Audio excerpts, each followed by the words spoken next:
The world had ceased to be a place of distinct shapes and had become a vast, unending continuum of white and gray. Here, in the deep boreal silence, time did not move in seconds or minutes, but in the slow accumulation of frost upon the branches of the birch trees.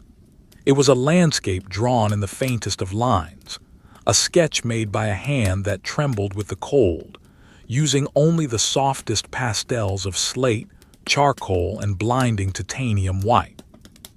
The forest was a cathedral of ice, breathless and still, where the only sound was the occasional, startling crack of a tree limb succumbing to the weight of the frozen air. The temperature was a physical weight, a heavy blanket that pressed down against the earth, sealing it beneath layers of hard-packed snow. It was 40 degrees below zero, a cold so absolute that it felt less like a temperature and more like a permanent state of matter, a fundamental law of the universe that stripped the moisture from the air and turned breath into instant, drifting crystals. In the midst of this stillness, there was a shape that was not quite a rock and not quite a drift of snow. It was a man, though he had shed nearly every attribute of humanity to become something else, something elemental. He was wrapped in layers of rough, heavy wool, the fabric stiff and scratchy against his skin, smelling of old lanolin and wood smoke. Over this he wore a cape of pure white linen, hand-stitched and coarse, which broke the outline of his form and blended him seamlessly into the undulating terrain. He lay prone, his body pressed into a shallow depression he had carved out of the ice hours before, or perhaps days before. The concept of time had eroded, leaving only the waiting.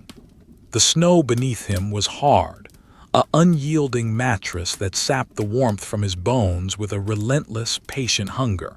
He did not fight it. He accepted the cold as a companion, a silent partner in the long vigil. To his right, a small lantern might have burned in a warmer world, casting a golden glow, but here there was no fire. The only light came from the sky, a pervasive, sunless luminescence that filtered through the heavy cloud cover.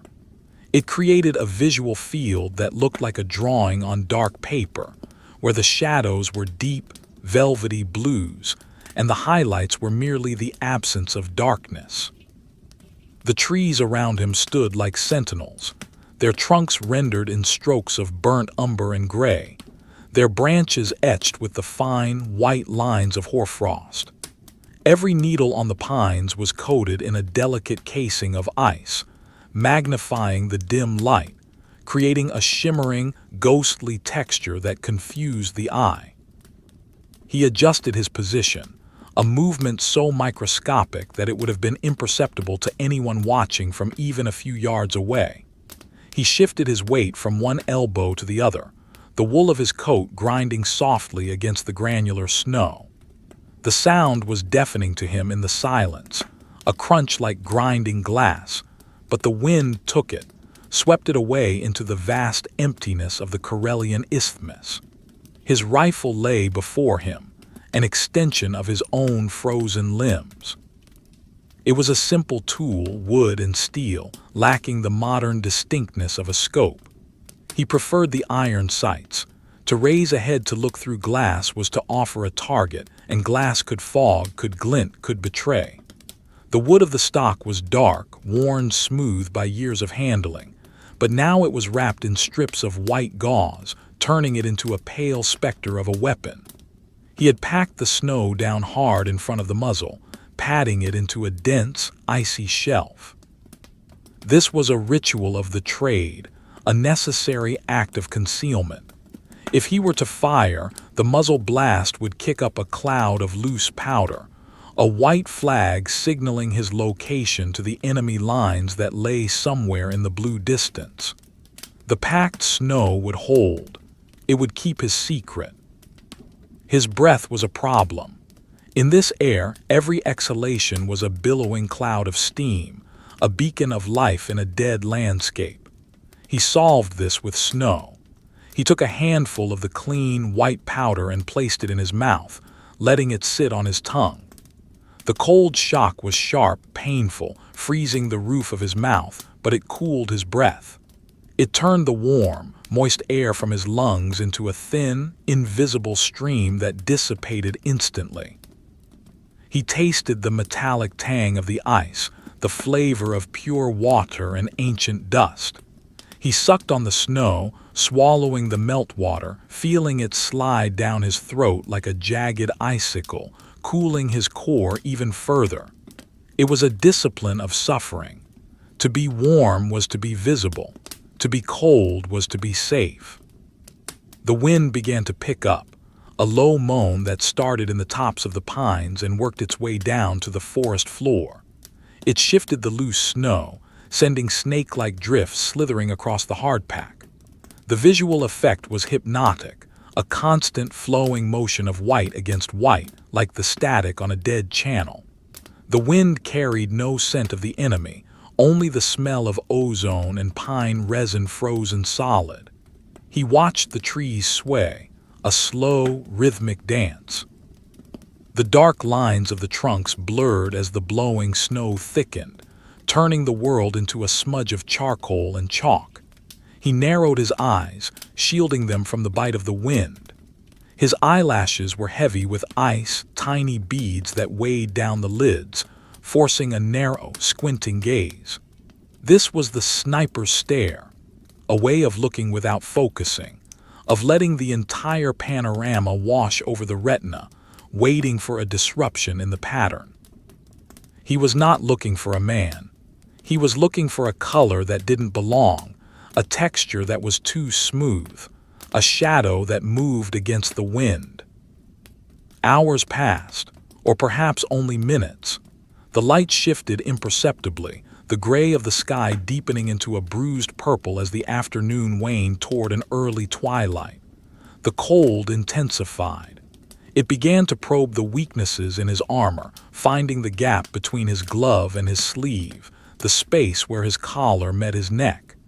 It was a stinging sensation at first, sharp and biting, but then it dulled into a heavy, throbbing numbness. His fingers, wrapped in thick woolen mittens with the trigger finger separated, felt like blocks of wood. He flexed them rhythmically, a tiny, invisible motion inside the wool, just enough to keep the blood flowing, just enough to ensure that when the moment came, the nerve would connect to the muscle. He did not shiver. Shivering was a violent motion, a loss of control. He willed his body to stillness, visualizing his blood as slow, thick oil, moving sluggishly but steadily through his veins. The landscape before him was a study in texture. In the foreground, the snow was rough, pitted by the wind, with tiny ridges and valleys that caught the faint light. Further out, the surface smoothed into a flat, white expanse, a frozen lake buried under feet of snow. Beyond that, the tree line rose again, a dark, jagged wall of spruce and birch. It was in that wall that the danger lay. Somewhere in that tangle of frozen wood and shadows, there were others. Men in brown coats, men who did not belong in this white hell, men who were loud and cold and frightened. He imagined them huddled around fires that they shouldn't have lit, their boots stomping the ground to keep warm, their voices carrying through the crisp air. He was a ghost haunting them, a presence they could feel but not see. He was the winter itself, watching. He adjusted the scarf wrapped around the lower half of his face. The wool was frozen stiff with the moisture from his breath, a hard shell that chafed against his skin. Ice had formed in the fibers, creating a mask of frost that merged his face with the snow. He felt the weight of the silence. It was a heavy, acoustic pressure. In the absence of birdsong, of running water, of human industry, the silence became a tangible entity. It rang in his ears, a high-pitched frequency that was the sound of his own nervous system. He focused on his breathing. In, out, slow, shallow. The snow in his mouth melted and he swallowed, then scooped another pinch from the drift beside his cheek. The cycle continued. The vintage quality of the scene was palpable. If one were to draw it, one would use the side of the charcoal stick to shade the deep depressions of the snow, creating soft, grainy gradients of gray. The lantern light, non-existent in reality, existed in the warmth of his memory, a contrast to the overwhelming cool tones of his reality. He remembered the heat of the sauna, the smell of burning birch wood, the hiss of water on stones. These memories were dangerous. They tempted the mind to retreat from the harsh present. He pushed them away, locking them in a box in the back of his mind. Here, there was only the blue-gray twilight and the white snow. His legs were numb. He knew they were there only because he could see the bulge of his boots under the white cape. He willed himself to wiggle his toes, feeling the stiff leather of the felt boots resist the movement. They were good boots, traditional, made for this climate, but even they had limits. The cold creeping up from the ground was a geological cold, the stored chill of the earth itself. He imagined himself merging with the ground, becoming a root, a stone, a part of the frozen topography. This dissociation was necessary. To remain fully human was to suffer too much. To become an object was to endure. A raven flew overhead, a sudden, sharp stroke of black ink against the slate sky. It did not caw, it merely swept over the forest, its wings cutting the air with a faint, rushing sound. He watched it without moving his head, tracking its flight with his eyes. The bird was a survivor, a scavenger. It knew that in this forest, patience was usually rewarded. It circled once, then disappeared behind the tree line, vanishing into the charcoal smudge of the distant woods. Its passage marked the only movement in the last hour. The stillness returned, heavier than before. He thought about the mechanics of the shot, running the physics through his mind like a mantra. Distance, 300 meters. Wind, 5 miles per hour, full value from the left. Temperature, -40. The cold would affect the powder burn rate, the bullet would drop faster. The air was denser, drag would be higher. He did not need to calculate these things with numbers, he felt them. He knew the arc of the bullet like he knew the curve of his own finger. He visualized the trajectory, a thin, curved line drawn in the air, connecting the muzzle of his rifle to a button on a coat, a helmet rim, a shadow in the trees. But there was no target. Not yet. Only the waiting. The sun began to dip below the horizon, invisible behind the clouds, but its departure changed the quality of the light. The grays deepened into blues. The shadows stretched, becoming long, distorted fingers that reached out across the snow. The blue moment, Sinanenhetki, was approaching. It was that time of day when the snow glowed with an inner blue luminescence, and the sky turned a deep, saturated indigo. It was the most beautiful and the most dangerous time. Visibility dropped, contours flattened, and the eye could be easily tricked. He blinked, clearing the ice from his lashes again. The world was becoming a monochromatic dreamscape, a drawing in varying pressures of blue pencil. He checked the action of the rifle, sliding his thumb over the bolt handle. It was frozen, but not stuck. He had removed the heavy oil and grease from the mechanism before coming out, knowing that standard lubricants would freeze into glue at these temperatures. He ran it dry, or with a mix of gasoline and light motor oil. The metal was cold enough to burn skin instantly. He respected the metal. It was the only thing colder than the air. He lay there, a statue in the snow, a fixture of the landscape. His heartbeat was slow, a rhythmic thudding against the frozen earth. Thump, thump, thump. It was the metronome of his weight. He was not bored. Boredom implies a desire to be elsewhere. He had no desire. He had only duty and the immediate reality of the ice. He was a hunter of patience, hoarding it, storing it up. The 48 hours had only just begun. The first few hours were the easiest. The body still held residual warmth. The mind was still fresh. The real test would come in the deep of the night, when the temperature dropped further, when the hallucinations whispered in the wind, when the line between the living and the dead became a blur of white gauze. He lowered his head slightly, resting his chin on his folded arms, careful not to disturb the scarf. He looked down the sights, aligning the front post with a distant birch tree. Perfect alignment. He held it for a breath, 2 breaths, then relaxed. Practice. Routine. The maintenance of the machine. The snow around his elbows had melted slightly from his body heat and then refrozen into a hard crust, locking him into position. He was molded into the earth. To move now would be to break the seal, to let the cold rush in. So he stayed immobile, a part of the vintage sketch, a dark detail in a world of white negative space. The wind sighed through the branches, a sound like tearing silk. The wait continued. The darkness gathered in the hollows of the ground, pooling like ink. The trees lost their three-dimensionality, becoming flat silhouettes against the darkening sky. The lantern light of his imagination flickered, casting a warm, imaginary circle that did not exist. In reality, there was only the blue, the gray, and the white.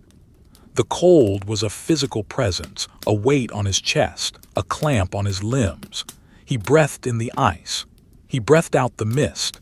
He waited. The transition from the gray of late afternoon to the deep, saturated indigo of the Arctic night was not an event, but a process of submergence. It was as if the world were slowly sinking into a vast ocean of blue ink, the color deepening with every fathom of descent. The blue moment, Sinan and Hetke, arrived with a hushed reverence, painting the landscape in a single, monochromatic hue. The white snow lost its brightness and became a glowing, phosphorescent blue, radiating a cold light from within the drifts. The black trees softened, their edges blurring into the surrounding darkness, becoming smudges of charcoal on dark blue paper. It was a visual silence, a dampening of the senses where the eye struggled to find a distinct line to hold onto. The sniper lay at the bottom of this ocean, a stationary object in a fluid world of shifting shadows and deepening cold. The temperature dropped further, crossing a threshold where the air ceased to be a gas and felt more like a solid wall. It was 50 degrees below zero now, or perhaps lower. The numbers had lost their meaning. The cold was a living entity, a predator that circled him, looking for an opening in the heavy wool, a gap in the felt, a weakness in the will. It pressed against his eyelids, a heavy, freezing weight. It crept up the sleeves of his coat, seeking the warmth of his wrists. It settled into the marrow of his bones, a dull, aching resonance that vibrated in time with his slow heartbeat. He visualized his body as a fortress, the layers of wool and linen as the ramparts, the skin as the inner wall. He was the castellan of his own warmth, hoarding every calorie, every spark of metabolic fire deep within his core. He did not sleep. Sleep was death.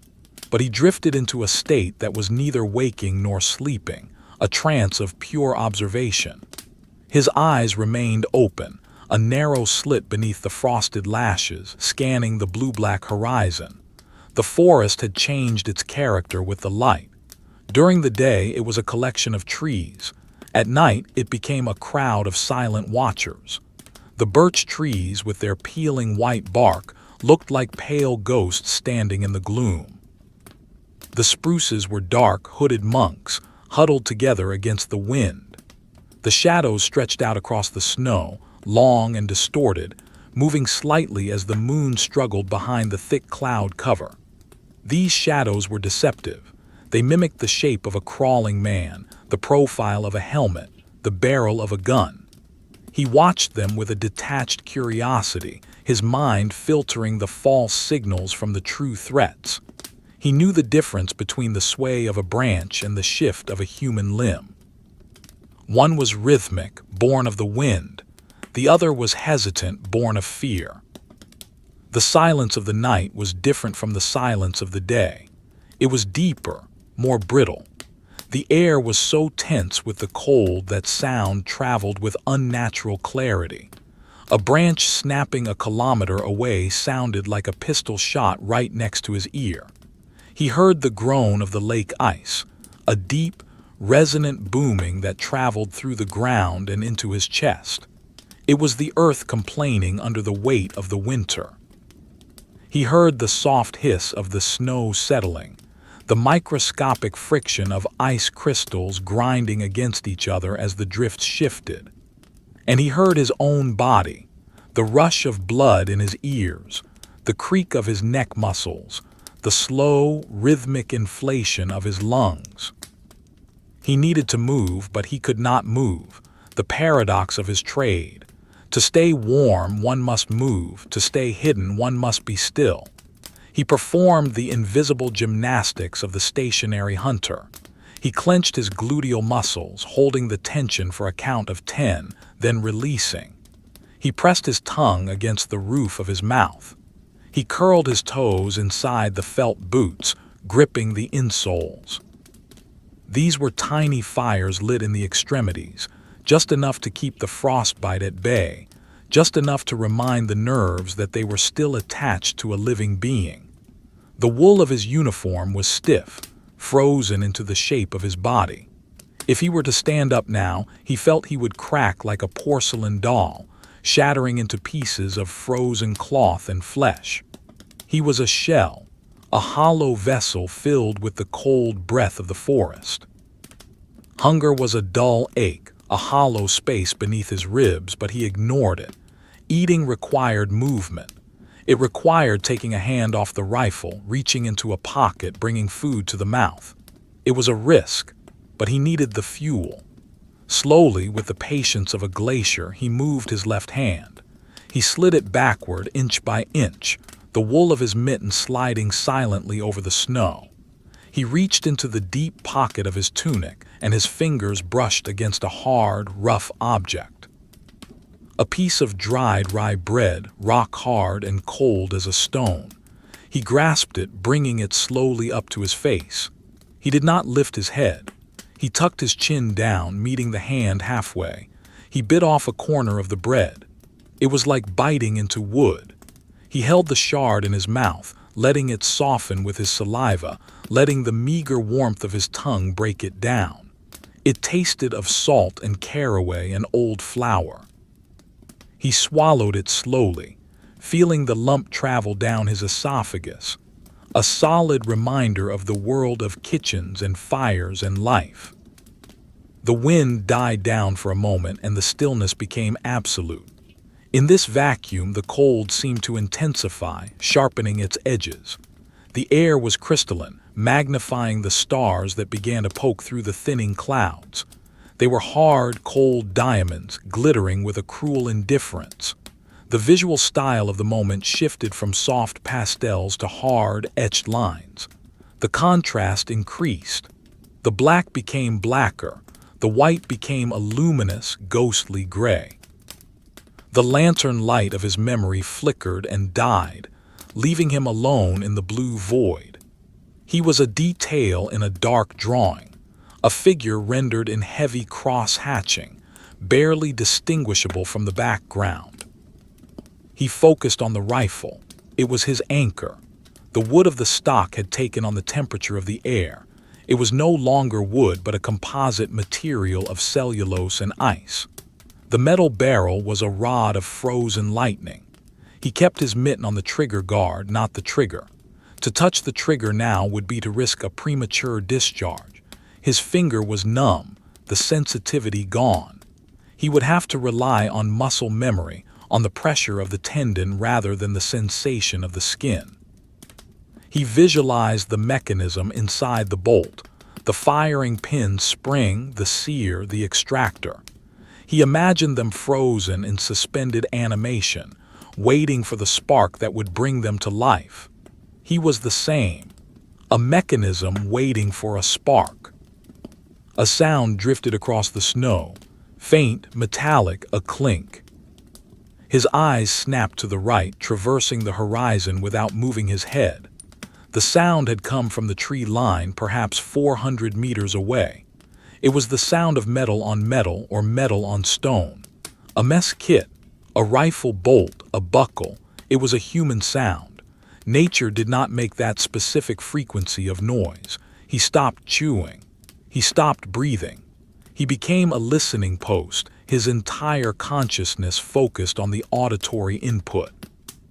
Silence returned, but the seed had been planted. There was something there. He did not panic. Panic was a waste of energy. He merely intensified his stillness. He became a rock. If there was an enemy scout out there, they were cold, they were tired, they were likely careless. He was cold, he was tired, but he was not careless. He was the master of this domain.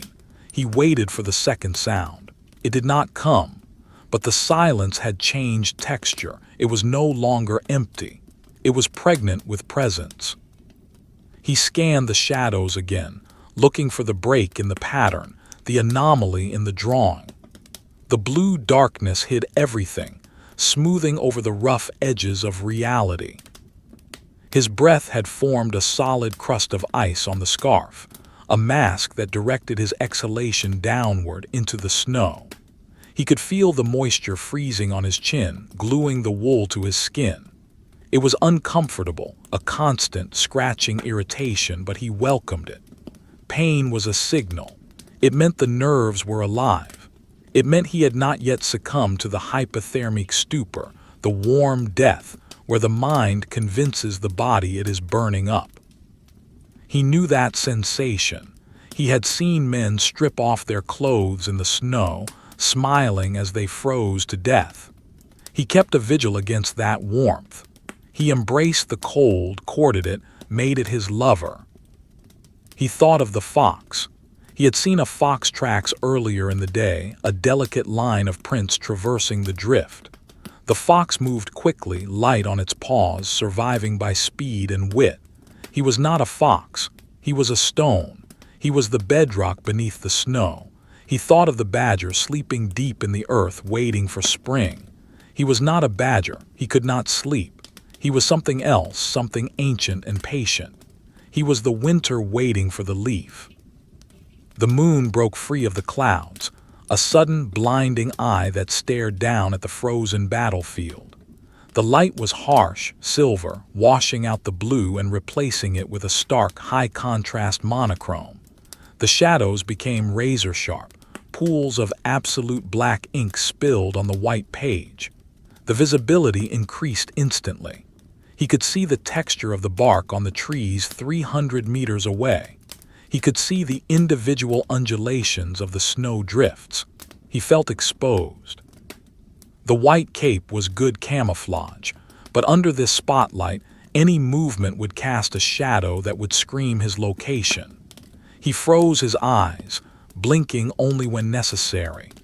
The moonlight glittered on the ice crystals in the air, creating a sparkling curtain of diamond dust that hung suspended over the clearing. It was beautiful, a deadly, freezing beauty that took the breath away. The optical strain was immense. Staring at the white and black landscape for hours caused the eyes to play tricks. The snow blindness of the night. Shapes seemed to detach themselves from the trees and float across the clearing. Dark spots danced in his peripheral vision. He closed his eyes for a count of 3, letting the darkness reset his retinas, then opened them again. The floating shapes were gone. The tree line was solid. The enemy was still a ghost, a sound in the night, a potential energy not yet kinetic. He shifted his attention to his feet. The cold was gnawing at his toes, a sharp, biting sensation that was slowly turning into a lack of sensation. He willed the blood down his legs. He visualized the arteries as warm red rivers, cutting through the white landscape of his body, carrying heat to the distant outposts of his extremities. He curled his toes hard once, twice. The pain flared, which was good. Pain was life. If the pain stopped, he would be in trouble. He knew he had to keep the blood moving, but he could not stamp his feet. He was a prisoner of his own discipline. The hours stretched out, elastic and thin. Time was measured not by the watch he didn't wear, but by the movement of the moon across the sky. It tracked slowly from east to west, dragging the shadows with it. The forest rotated around him. He was the center of the clock face, the pivot point of the night. He felt the rotation of the earth, the massive, slow turning of the planet in the void. He felt small, insignificant, a speck of dust on a frozen marble. This feeling of smallness was comforting. It removed the burden of the self. If he was nothing, then his suffering was nothing. His cold was nothing. Only the duty remained. A sudden crack echoed through the woods, a tree splitting from the frost. It was loud, violent, a scream of wood fibers tearing apart. He did not flinch. His heart rate did not jump. He knew that sound. It was the forest singing its winter song. But in the echo of that crack, he heard something else. A shuffle, a crunch of snow that was too rhythmic to be falling ice. It was closer now, perhaps 200 meters. He moved his eye to the sights. The iron post was a black monolith against the silver snow. He aligned it with the darkness under the spruce trees. He waited. He did not hunt the man. He hunted the shadow that did not belong. He hunted the disruption. The vintage drawing of the scene held its breath. The charcoal lines of the trees stood rigid. The white pastel of the snow glowed under the moon. The only movement was the invisible drift of his breath, falling like microscopic snow upon the snow. The wind shifted, blowing from the enemy toward him. He flared his nostrils, inhaling the freezing air. He smelled it. Faint, almost imperceptible, but undeniable. The smell of shag tobacco, cheap, rough tobacco smoke clinging to wool. Someone was there. Someone had smoked a pipe or a cigarette hours ago, and the smell lingered on their clothes, carried by the wind to his waiting senses. The enemy was real. The enemy was warm. The enemy was coming. He did not move. He tightened his grip on the rifle stock, the frozen wood biting into his mitten. The wait was over. The hunt had begun. But the hunt was slow. It was a hunt of millimeters and minutes. He would wait for the target to reveal himself. He would wait for the mistake. He had 48 hours. He had all the time in the world.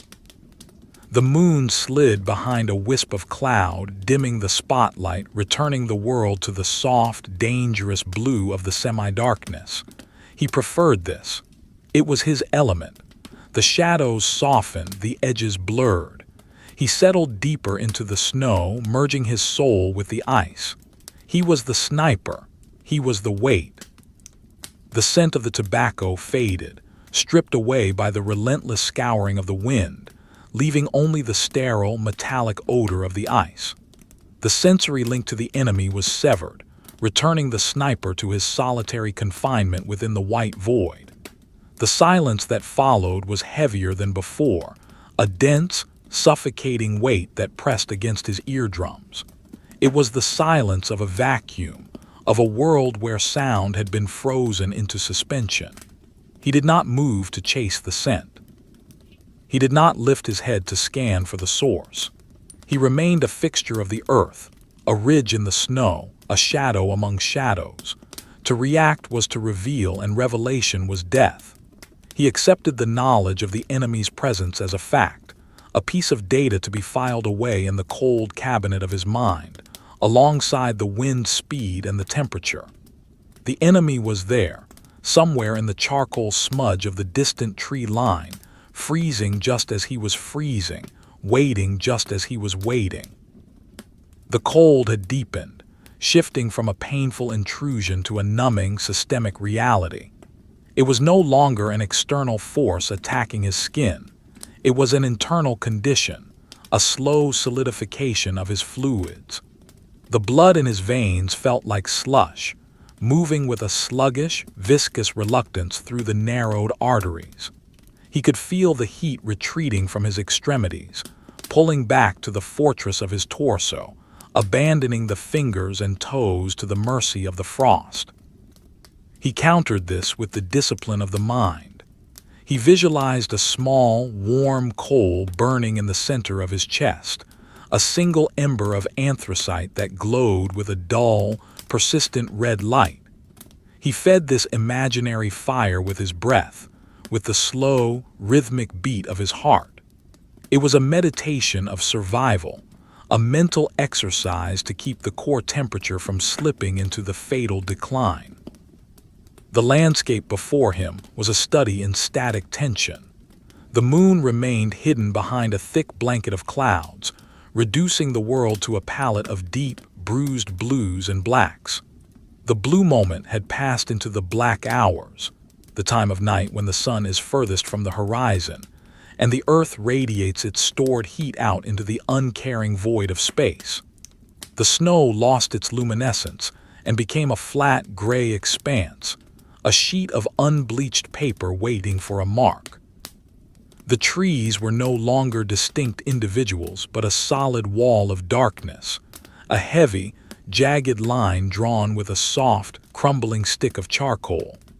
The wind had died down to a whisper, a faint, sibilant hiss that moved the loose powder across the hardpack in snake-like drifts.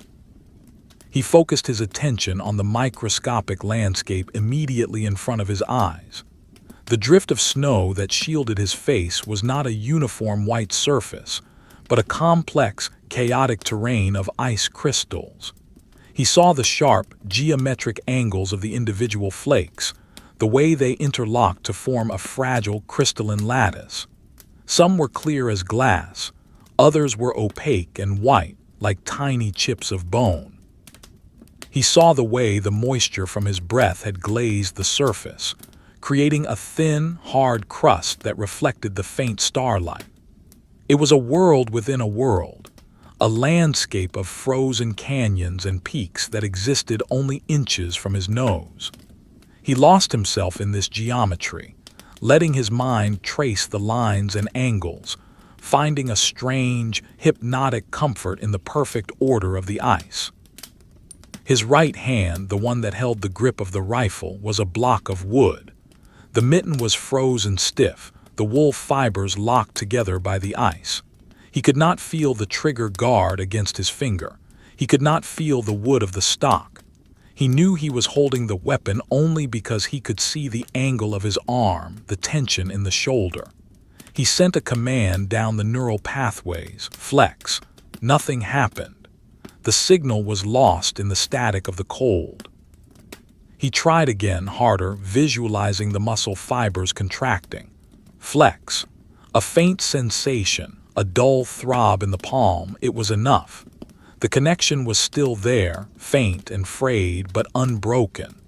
He did not need dexterity. He needed only the singular, crude motion of the squeeze. The rifle was not a tool to be manipulated. It was an extension of his own frozen anatomy. The fatigue began to set in, a creeping, insidious weight that pulled at his eyelids. It was not the sharp exhaustion of exertion, but the heavy, narcotic drowsiness of hypothermia. The cold whispered to him, promising sleep, promising warmth, promising an end to the shivering. It offered him a soft, white bed where he could lie down and close his eyes and simply drift away. He recognized this voice. It was the siren song of the freeze. He fought it with a rigid, iron will. He forced his eyes to widen, stretching the frozen skin of his lids. He moved his tongue against his teeth, tasting the metallic tang of his fillings. He recited the names of the trees in his mind: Bichila pendula, Picea abis, Pinus sylvestris, birch, spruce, pine. He listed the parts of his rifle: receiver, bolt, extractor, ejector, sear. He anchored his mind in the concrete, the tangible, refusing to let it drift into the soft, dangerous fog of the dream. A single flake of snow drifted down from the darkness, landing on the back of his glove. It sat there, a perfect, six-pointed star, untouched by the warmth of his hand because there was no warmth left to give. It did not melt. It remained pristine, a tiny jewel of ice. Then another fell and another. The sky had opened, releasing a slow, silent fall of diamond dust. This was not a storm, it was a settling. The air was so cold that the moisture was crystallizing directly out of the atmosphere, falling as a dry, fine powder that hissed softly as it touched the ground.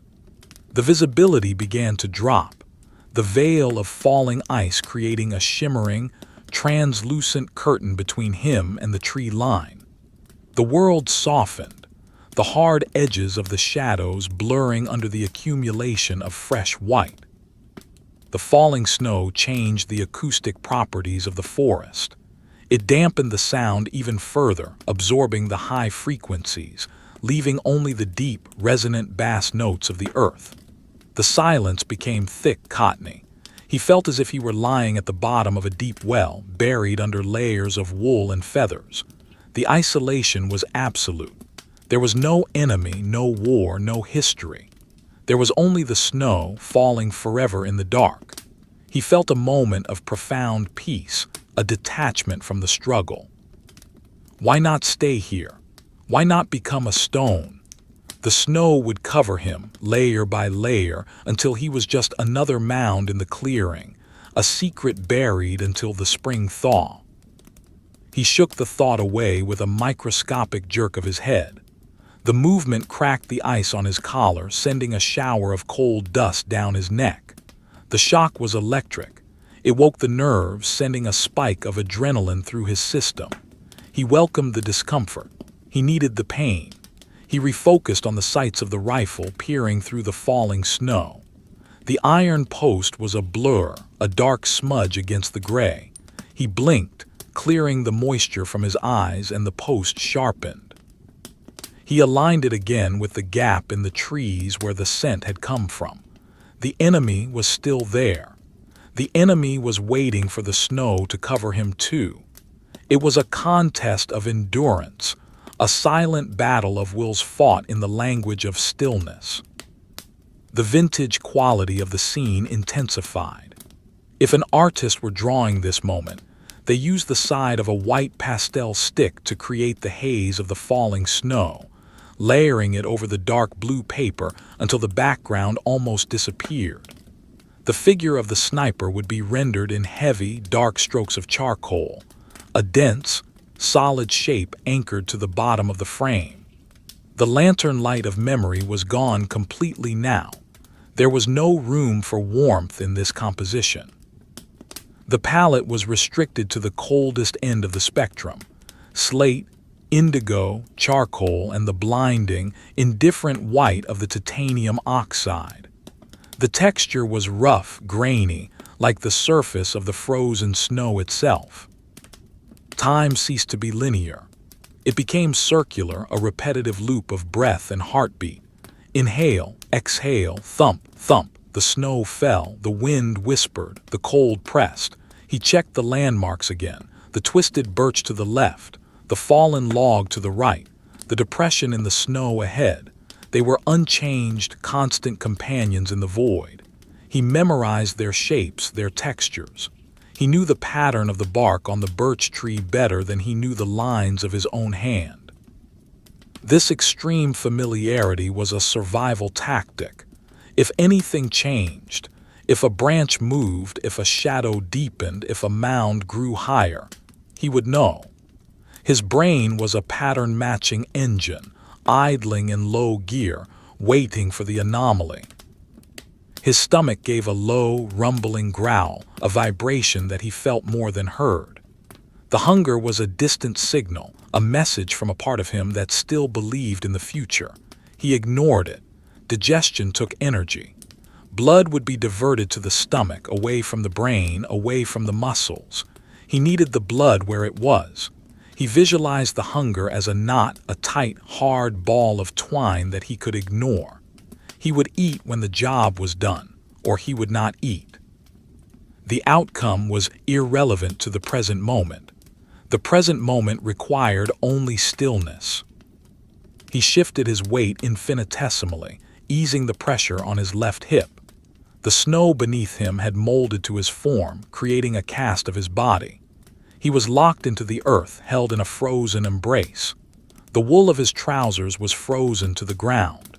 To move significantly would require breaking this bond, tearing the fabric from the ice. He was grafted to the landscape. He imagined his roots growing down into the soil, through the permafrost, tapping into the ancient, cold geology of the shield. He was as old as the rocks. He was as patient as the glacier. The darkness seemed to pulse, a rhythmic expansion and contraction of the visual field. It was the blood pumping in his eyes, the strain of the optic nerve. He closed his eyes for a count of 5. 1, 2, 3, 4, 5. When he opened them, the pulsing had stopped. The gray world was steady again. The snow continued to fall, a relentless, silent accumulation. It was burying the tracks of the fox. It was burying the evidence of the day. It was smoothing the world, erasing the scars of the war. In the morning, the clearing would be a pristine, white sheet, innocent and unmarked. Only he would know what lay beneath. He thought of the rifle bolt. Was it still free? The moisture from the falling snow could settle in the crevices, freezing the metal together. He resisted the urge to cycle the action. The sound would be too loud in this dampened air. It would be a mechanical shriek. He had to trust his preparation. He had to trust the dry metal. He kept his mitten over the action, a small tent of wool to shield the mechanism from the falling diamond dust. It was a gesture of protection, of intimacy. The rifle was the only thing that mattered. It was the instrument of his will. The cold began to affect his hearing. A high-pitched ringing like the tone of a tuning fork started in the back of his skull. It was the sound of the silence, the sound of the nerves misfiring. He tuned it out, focusing through the noise, listening for the organic sounds of the forest. The wind shifted again, blowing from the north, carrying the dry, biting scent of the tundra. No tobacco, no smoke, just the pure, sterile air of the pole. The enemy was downwind now, or the wind had washed the scent away. The connection was gone. He was alone again. He watched the snow accumulate on the barrel of the rifle. A thin ridge of white was building up along the steel. He let it stay. It was natural camouflage. It broke up the straight line of the metal, making it look like a fallen branch. He was becoming the drawing. He was being shaded in, cross-hatched by the falling ice. He felt a strange satisfaction in this. To be invisible was to be safe. To be buried was to be secure. The concept of 48 hours felt abstract, a number without meaning. There was only now the next breath, the next heartbeat, the next flake of snow. He did not look forward to the end of the shift. He did not look back at the beginning. He existed in the narrow corridor of the present, a tunnel of white and gray. To think of the future was to invite hope, and hope was a weakness. Hope made you impatient. Hope made you careless. He banished hope. He embraced the weight. He was the weight. The night wore on, a slow grinding of the celestial gears. The stars, hidden behind the clouds, wheeled overhead in their fixed orbits. The earth turned. The snow fell. The sniper lay still, a speck of conscious matter in a universe of dead ice. He was the watcher in the water, the stone in the stream. He felt the weight of the wool, the bite of the frost, the dull ache of the bones. He was alive. He was waiting. The accumulation of the diamond dust snow had altered the geometry of the sniper's world, smoothing the sharp angles of the drifts into gentle, rolling curves of white. He was no longer lying on the snow. He was becoming a stratum within it, a layer of biological matter slowly being encased in the geological record of the winter. The flakes, dry and hard as sand, had filled the folds of his white cape, erasing the shadows that defined his human form. To an observer standing 10 paces away, he would have been indistinguishable from the uneven terrain, a hummock of ice in a field of hummocks. This was the ultimate camouflage, a surrender of identity to the environment. He accepted the burial. It was a blanket, however cold, that shielded him from the prying eyes of the wind and the enemy. The silence of the deep night was absolute, a heavy velvet curtain that absorbed all vibration.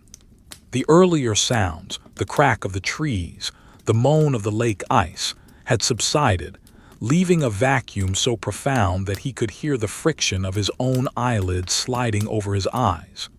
It was a silence that demanded to be filled, and his mind, starved of sensory input, began to invent its own auditory landscape.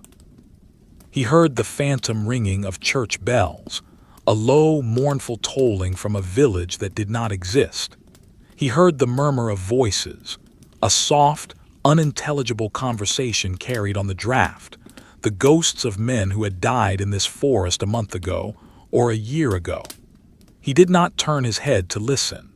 He knew these sounds were the artifacts of isolation, the neurons firing randomly in the sensory deprivation tank of the Arctic night. He let them pass through him like the wind, neither engaging with them nor fighting them. They were merely texture in the void. The cold had moved beyond pain. It had become a structural reality, a stiffening of the fibers that held him together. The wool of his uniform was now a hard shell, a suit of frozen armor that resisted even the smallest movement. To bend his elbow would require cracking the ice that had impregnated the weave of the fabric. He felt like a marionette whose strings had been cut, lying in a heap on the stage, waiting for the puppeteer to return. But there was no puppeteer. There was only the will, a small, hard knot of determination located somewhere behind his sternum. He visualized this will as a piece of iron, cold and black and unbreakable. It was the only thing that kept the blood pumping, the only thing that kept the lungs expanding against the weight of the frozen air. He shifted his gaze, a slow, deliberate panning of the eyes that took minutes to complete. He swept the tree line from left to right, dissecting the darkness with surgical precision. The trees were no longer trees. They were vertical strokes of charcoal on a dark gray paper, their branches smudged and indistinct. The vintage quality of the world was overwhelming. The lack of light reduced everything to tone and texture. There was no color, only the infinite gradations of shadow. He looked for the anomaly, the straight line that nature did not make, the rhythmic movement that was not the wind, the flash of a lens or a buckle. He saw nothing but the static of the falling snow and the heavy, brooding presence of the forest. His breath was a problem again. The ice mask on his scarf had grown thick and heavy, a clumsy prosthesis that diverted his exhalation but also trapped the moisture against his face. He could feel the ice crystals forming in his beard, gluing the hair to the wool. It was a claustrophobic sensation, a feeling of being slowly sealed inside a tomb of his own making. He considered breaking the ice, reaching up with a stiff hand to crush the frozen shell. But the sound would be a crunch, a sharp, brittle noise that would travel for miles in this dead air. He decided against it. He would endure the mask. It was a filter, a barrier between the warmth of his body and the lethal cold of the world. He thought of the rifle bolt. The metal was cooling to the ambient temperature, shrinking microscopically. The tolerances were changing. If he had to fire now, would the firing pin strike true? Would the primer ignite in this deep freeze? The chemistry of the powder would be sluggish. The burn rate would be slower. The bullet would leave the barrel with less velocity, dropping faster, hitting lower. He adjusted his mental calculations, adding another centimeter of elevation to the imaginary shot. He treated the rifle not as a machine, but as a living creature that was suffering alongside him. It was cold. It was stiff. It needed his patience. He transmitted a silent promise to the steel, "Hold together. just for one shot, then we can rest. The concept of time had become fluid, a thick, viscous syrup that refused to flow. Was it 3 in the morning? 4. The position of the stars was hidden, the moon was gone. He had only the internal rhythm of his body to gauge the passing of the hours. The hunger in his belly had subsided, replaced by a hollow, gnawing emptiness that felt permanent. The thirst was sharper. The air was so dry it sucked the moisture from his membranes, leaving his throat like sandpaper. He craved the hot, sweet tea from the canteen he had left behind at the base. He imagined the steam rising from the cup, the smell of sugar and birch smoke. The memory was so vivid he could almost taste it. He pushed it away. To think of warmth was to weaken the resolve. He took another pinch of snow, letting the crystals melt on his tongue, a meager, freezing substitute for the tea. The wind began to shift again, veering to the east. It brought with it a different quality of cold, a damp, heavy chill from the distant Ladoga. It felt thicker, heavier, carrying the weight of the open water that lay miles away under the ice. The snow changed with the wind.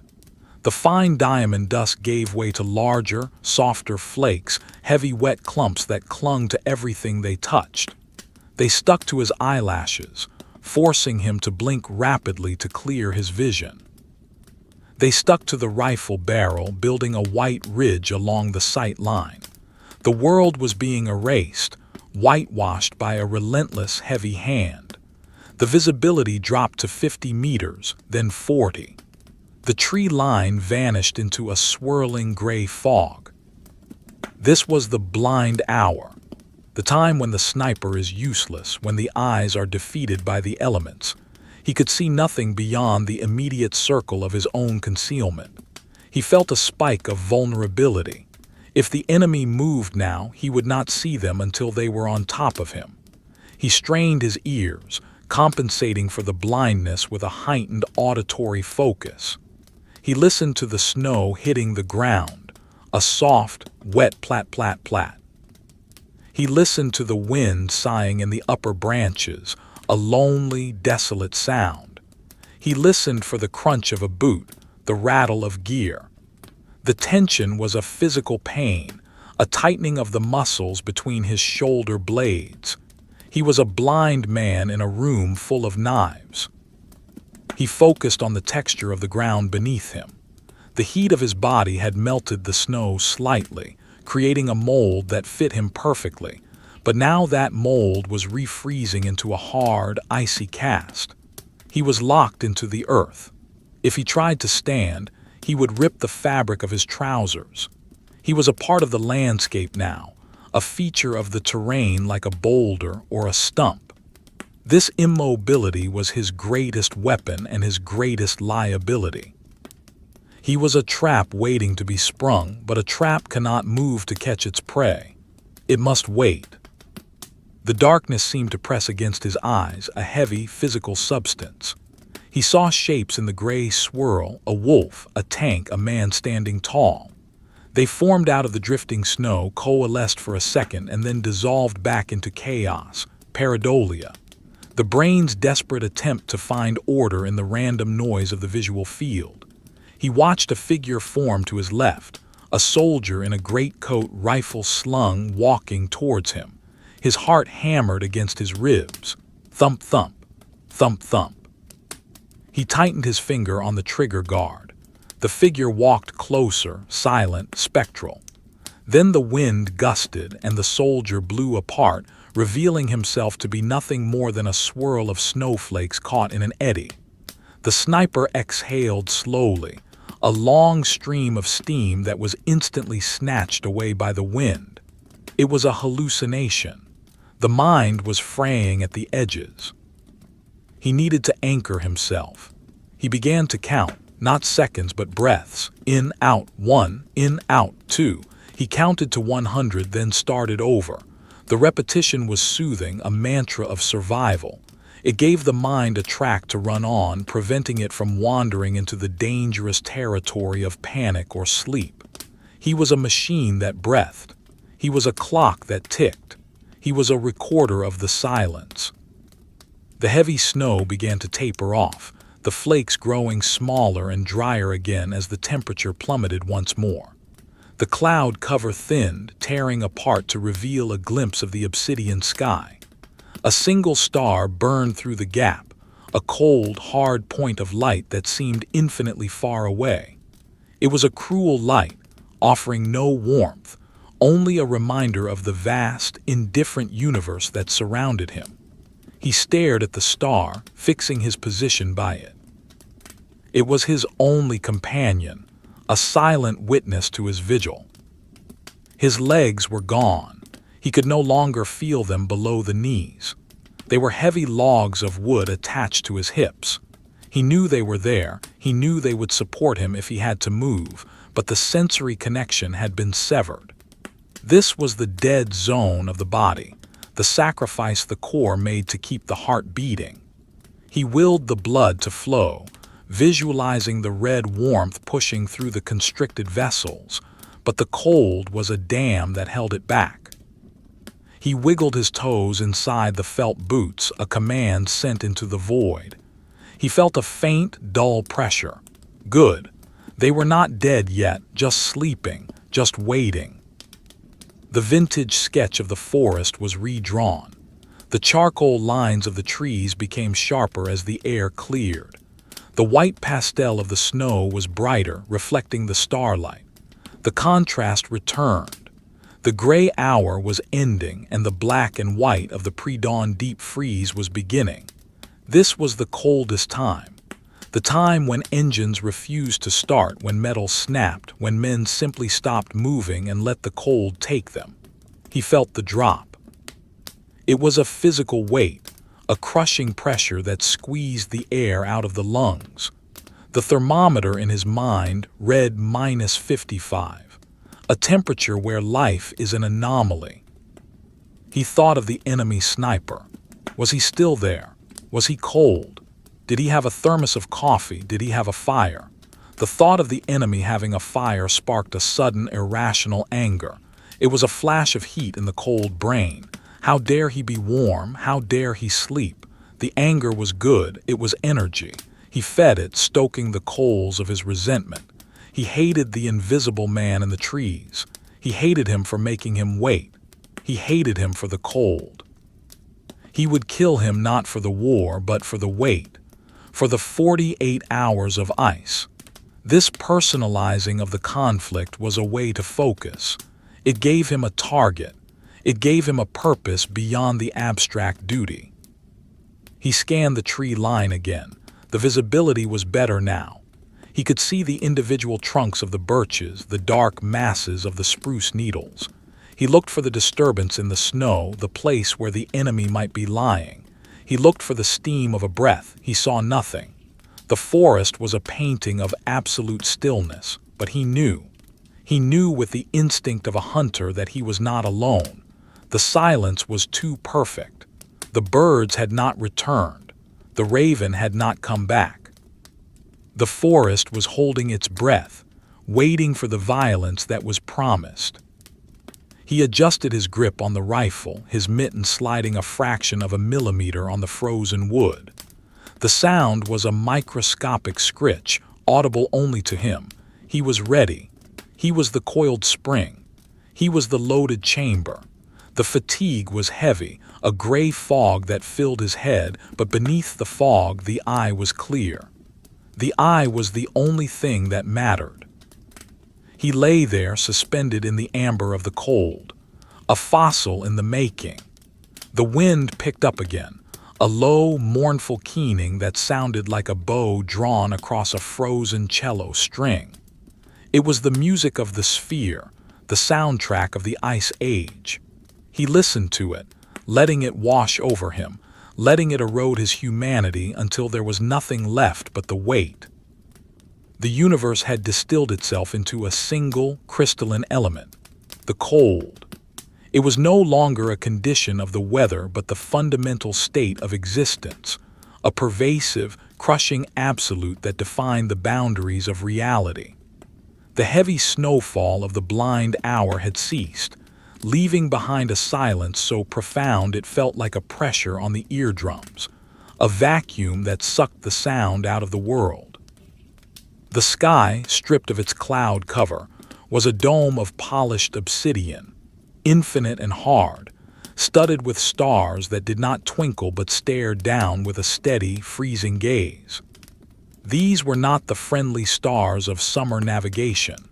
They were distant, nuclear furnaces that offered no heat, only a cruel, piercing light that illuminated the vast emptiness of the Corellian wilderness. The temperature had bottomed out, reaching a geological low where the air itself seemed to crystallize, turning into a suspended lattice of microscopic ice needles that hung motionless in the void. The sniper lay at the center of this frozen cathedral, a relic of a man encased in layers of wool and felt. He had ceased to be a biological entity in the traditional sense. He was a thermal anomaly, a faint pocket of smoldering metabolic fire fighting a losing war against the entropy of the ice. The warm death he had feared earlier was no longer a seduction, but a tactical reality he had to outmaneuver. His body had entered a state of metabolic hibernation, the heart rate dropping to a slow, rhythmic thud that pushed the thickened blood through his veins with the reluctance of molasses.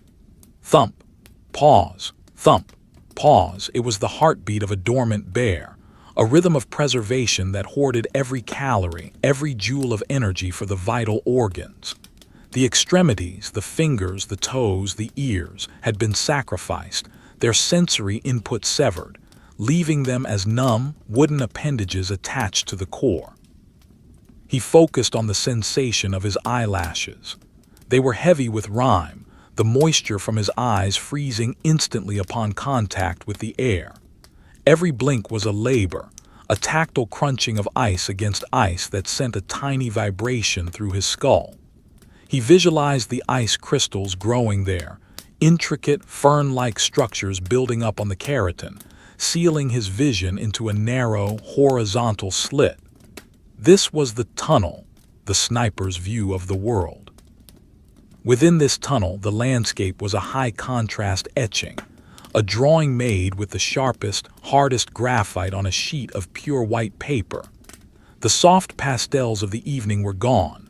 The world was now defined by razor-sharp edges and absolute blacks. The shadows of the trees were ink spills, pooling on the snow, darker than the night sky itself. The snow was a blinding, lunar surface, reflecting the starlight with a ghostly, blue-white phosphorescence.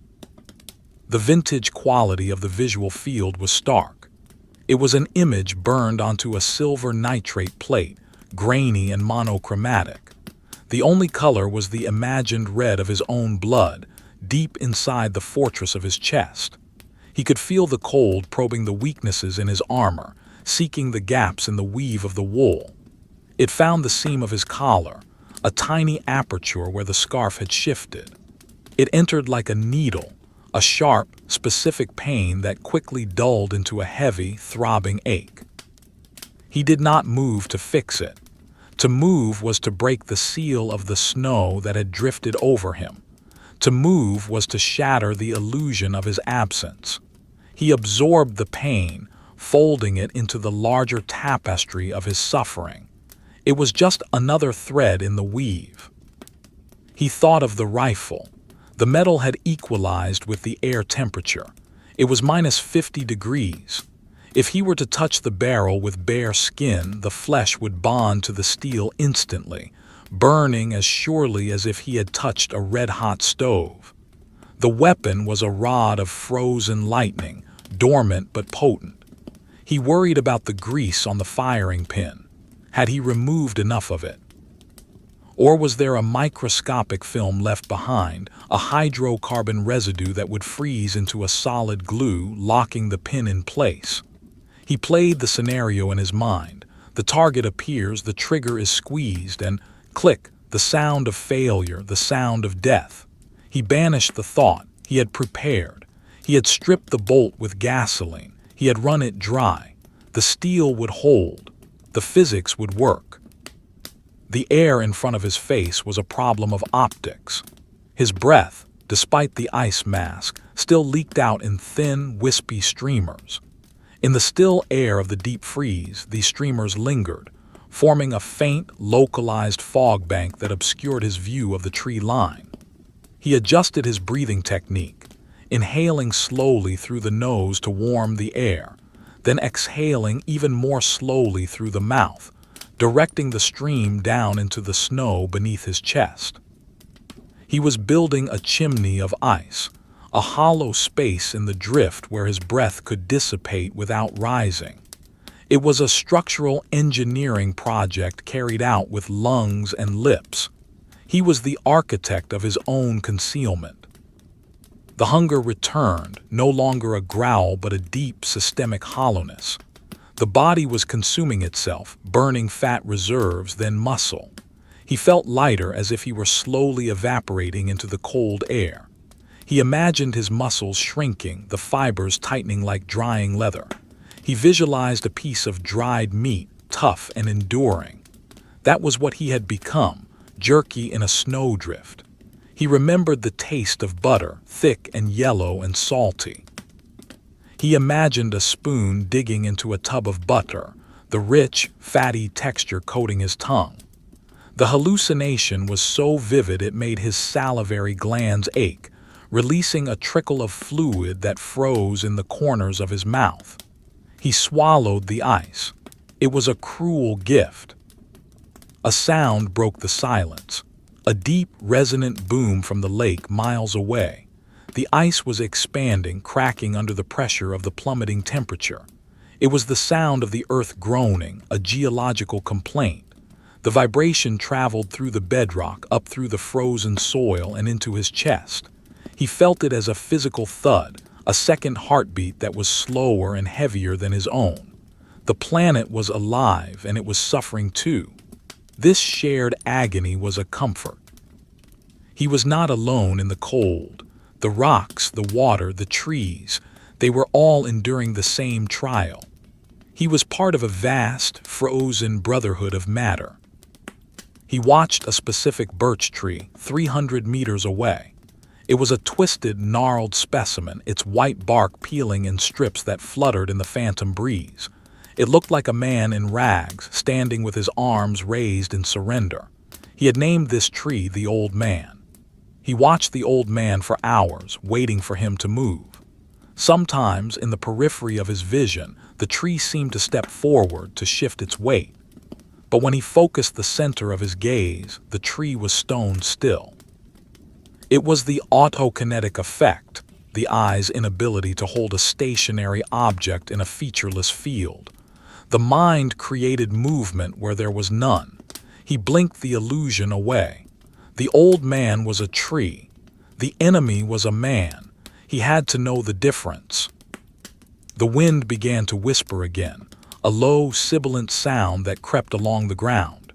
It was the needle wind, the specific draft that rises before the dawn, carrying with it the absolute zero of the upper atmosphere.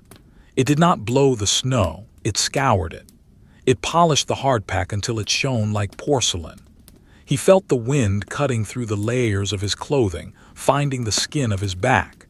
It was a cold so intense it felt like heat, a searing brand that marked him as its property. He tightened his core muscles, creating an internal wall of tension to block the intrusion. Hold. The command was simple. Hold. He counted the stars in the constellation of Cassiopeia. The W shape hung directly overhead, a celestial signature written in diamonds. He traced the lines between the stars, drawing the shape over and over in his mind. Alpha, beta, gamma, delta, epsilon. He named them, though he did not know their astronomical names. He called them the eye, the hand, the rifle, the bullet, the grave. It was his own constellation, a mythology of the weight. The stars were fixed points in a turning world. As long as they were there, he was located. He was here, he was now. The sensory deprivation began to affect his perception of his own size. At times, he felt enormous, a giant stretching across the tundra, his head in the clouds, his feet in the distant lakes. At other times he felt microscopic, a single atom vibrating in a crystal of ice. This oscillation of scale was dizzying. He had to touch the ground with his mind to feel the solidity of the earth beneath him, to remind himself of his true dimensions. I am a man. I am 2 meters long. I am 70 kilograms. He repeated the dimensions like coordinates. I am here. The darkness began to change texture. It was not yet light, not even the false dawn, but the quality of the black was shifting. It was becoming thinner, less opaque. The heavy charcoal of the night was giving way to a deep, dark slate. The stars seemed to recede slightly, losing their piercing intensity. The blue hour was approaching again, the cycle of the Arctic day beginning its slow, agonizing rotation. He dreaded the light. The light brought exposure. The light brought the enemy's eyes. The darkness was his blanket, his shield. He wanted the night to last forever, to freeze time in this moment of perfect concealment. But the earth turned. The sun would rise. The war would resume. He felt a cramp developing in his right calf, a small, tight knot of muscle seizing up from the cold and the immobility. It was a dangerous development. If the cramp worsened, it would cause an involuntary spasm, a jerk of the leg that could disturb the snow cover. He focused his entire consciousness on that knot of muscle. He breathed into it. He visualized warmth flowing down his leg, melting the knot like wax. He flexed the toes, a tiny, invisible movement inside the boot. Relax. Release. The muscle fought him, a hard lump of rebellion. He gritted his teeth, the sound loud in his own skull. He fought the cramp with his mind, battling his own anatomy. Slowly, agonizingly, the knot loosened. The muscle went slack. He exhaled a long, shuddering breath. Crisis averted. The body remained obedient. The landscape was a study in stillness. Nothing moved. Not a branch, not a bird, not a flake of snow. It was a painting frozen in time, a tableau of the Ice Age. The silence was so complete it felt religious, a holy quiet that demanded reverence. He felt a strange sense of privilege. He was the only witness to this perfect, frozen moment. He was the priest of the tundra keeping the vigil. This sense of purpose replaced the fear, replaced the cold. He was not suffering, he was officiating. He was the guardian of the silence. He checked the scope mounting. The iron sights were his primary, but he had a primitive optical tube wrapped in linen in his pocket. He did not use it. The glass would be fogged, useless. He trusted the iron. The iron was honest. He looked down the barrel, aligning the sights with the gap in the trees where the tobacco scent had come from hours ago. The gap was still there, a dark mouth in the wall of the forest. Was the enemy still there? Was he watching, or had he succumbed to the cold? Had he fallen asleep and drifted into the white death? He hoped not. He wanted the enemy to be awake. He wanted the contest to be fair. He wanted the shot to mean something. The air grew heavier, if that was possible. The barometric pressure was rising. The sky was clearing completely, preparing for the dawn. The temperature dropped another degree. It was the coldest moment of the 48 hours, the 0 point. He felt his mind slowing down, the thoughts becoming thick and syrupy. The words in his head were slow, disjointed. Cold, waits, stone, breathes. He had to fight to keep the narrative coherency of his own consciousness. He forced himself to formulate a complex sentence. The birch tree stands to the left of the spruce because the soil is acidic. He repeated it. The birch tree stands. It was a lifeline of syntax, pulling him back from the edge of the stupor. He imagined the bullet, a tapered boat tail projectile jacketed in copper filled with lead. It was a small, heavy object sitting in the brass casing, surrounded by the grains of powder. It was sleeping in the chamber. He imagined waking it up. He imagined the spark, the fire, the pressure, the spin. He imagined the flight, the cutting of the cold air, the sonic crack. It was a violent, beautiful physics. He was the delivery system for this small piece of metal. That was his entire purpose. To deliver the package, to complete the circuit. The horizon to the east began to show the faintest, ghostly line of gray. It was barely visible, a suggestion of a line rather than a color. The wolf's twilight. The time when the predators return to their dens and the prey wakes up. The transition was beginning. The long night was ending, but the cold remained. The cold was indifferent to the sun. It held the land in a grip of iron. The sniper watched the gray line. He did not blink. He did not hope. He waited. The wait was the only truth. The wait was the story. The transition from the obsidian darkness of the wolf's twilight to the gray hour was not a sweeping arrival of morning, but a slow, agonizing desaturation of the night. The sky did not brighten so much as it faded, bleeding out its ink until it became a flat, featureless sheet of slate. The stars, those cruel, distant diamonds that had kept their vigil overhead, were erased one by one, scrubbed from existence by the rising tide of the diffuse, sourceless light. This was not the light of warmth or hope. It was the light of exposure. It was a cold, clinical illumination that stripped away the protective cloak of the shadows and revealed the sniper to the vast, empty theater of the frozen wilderness. The world, previously a place of auditory cues and imagined shapes, now demanded to be seen, and the seeing was painful. The sniper felt the change in the light before he saw it. The sensitive skin of his eyelids, thin and translucent as parchment, registered the shift in radiation. The darkness behind his closed eyes turned from black to a reddish gray, a warning signal that the sanctuary of the night was collapsing. He opened his eyes a fraction of a millimeter, breaking the seal of ice that had fused his lashes together. The world that greeted him was a high-contrast lithograph, a landscape rendered in the harshest possible terms. The snow was no longer a soft, glowing blue. It was a flat, dead white, devoid of depth or texture.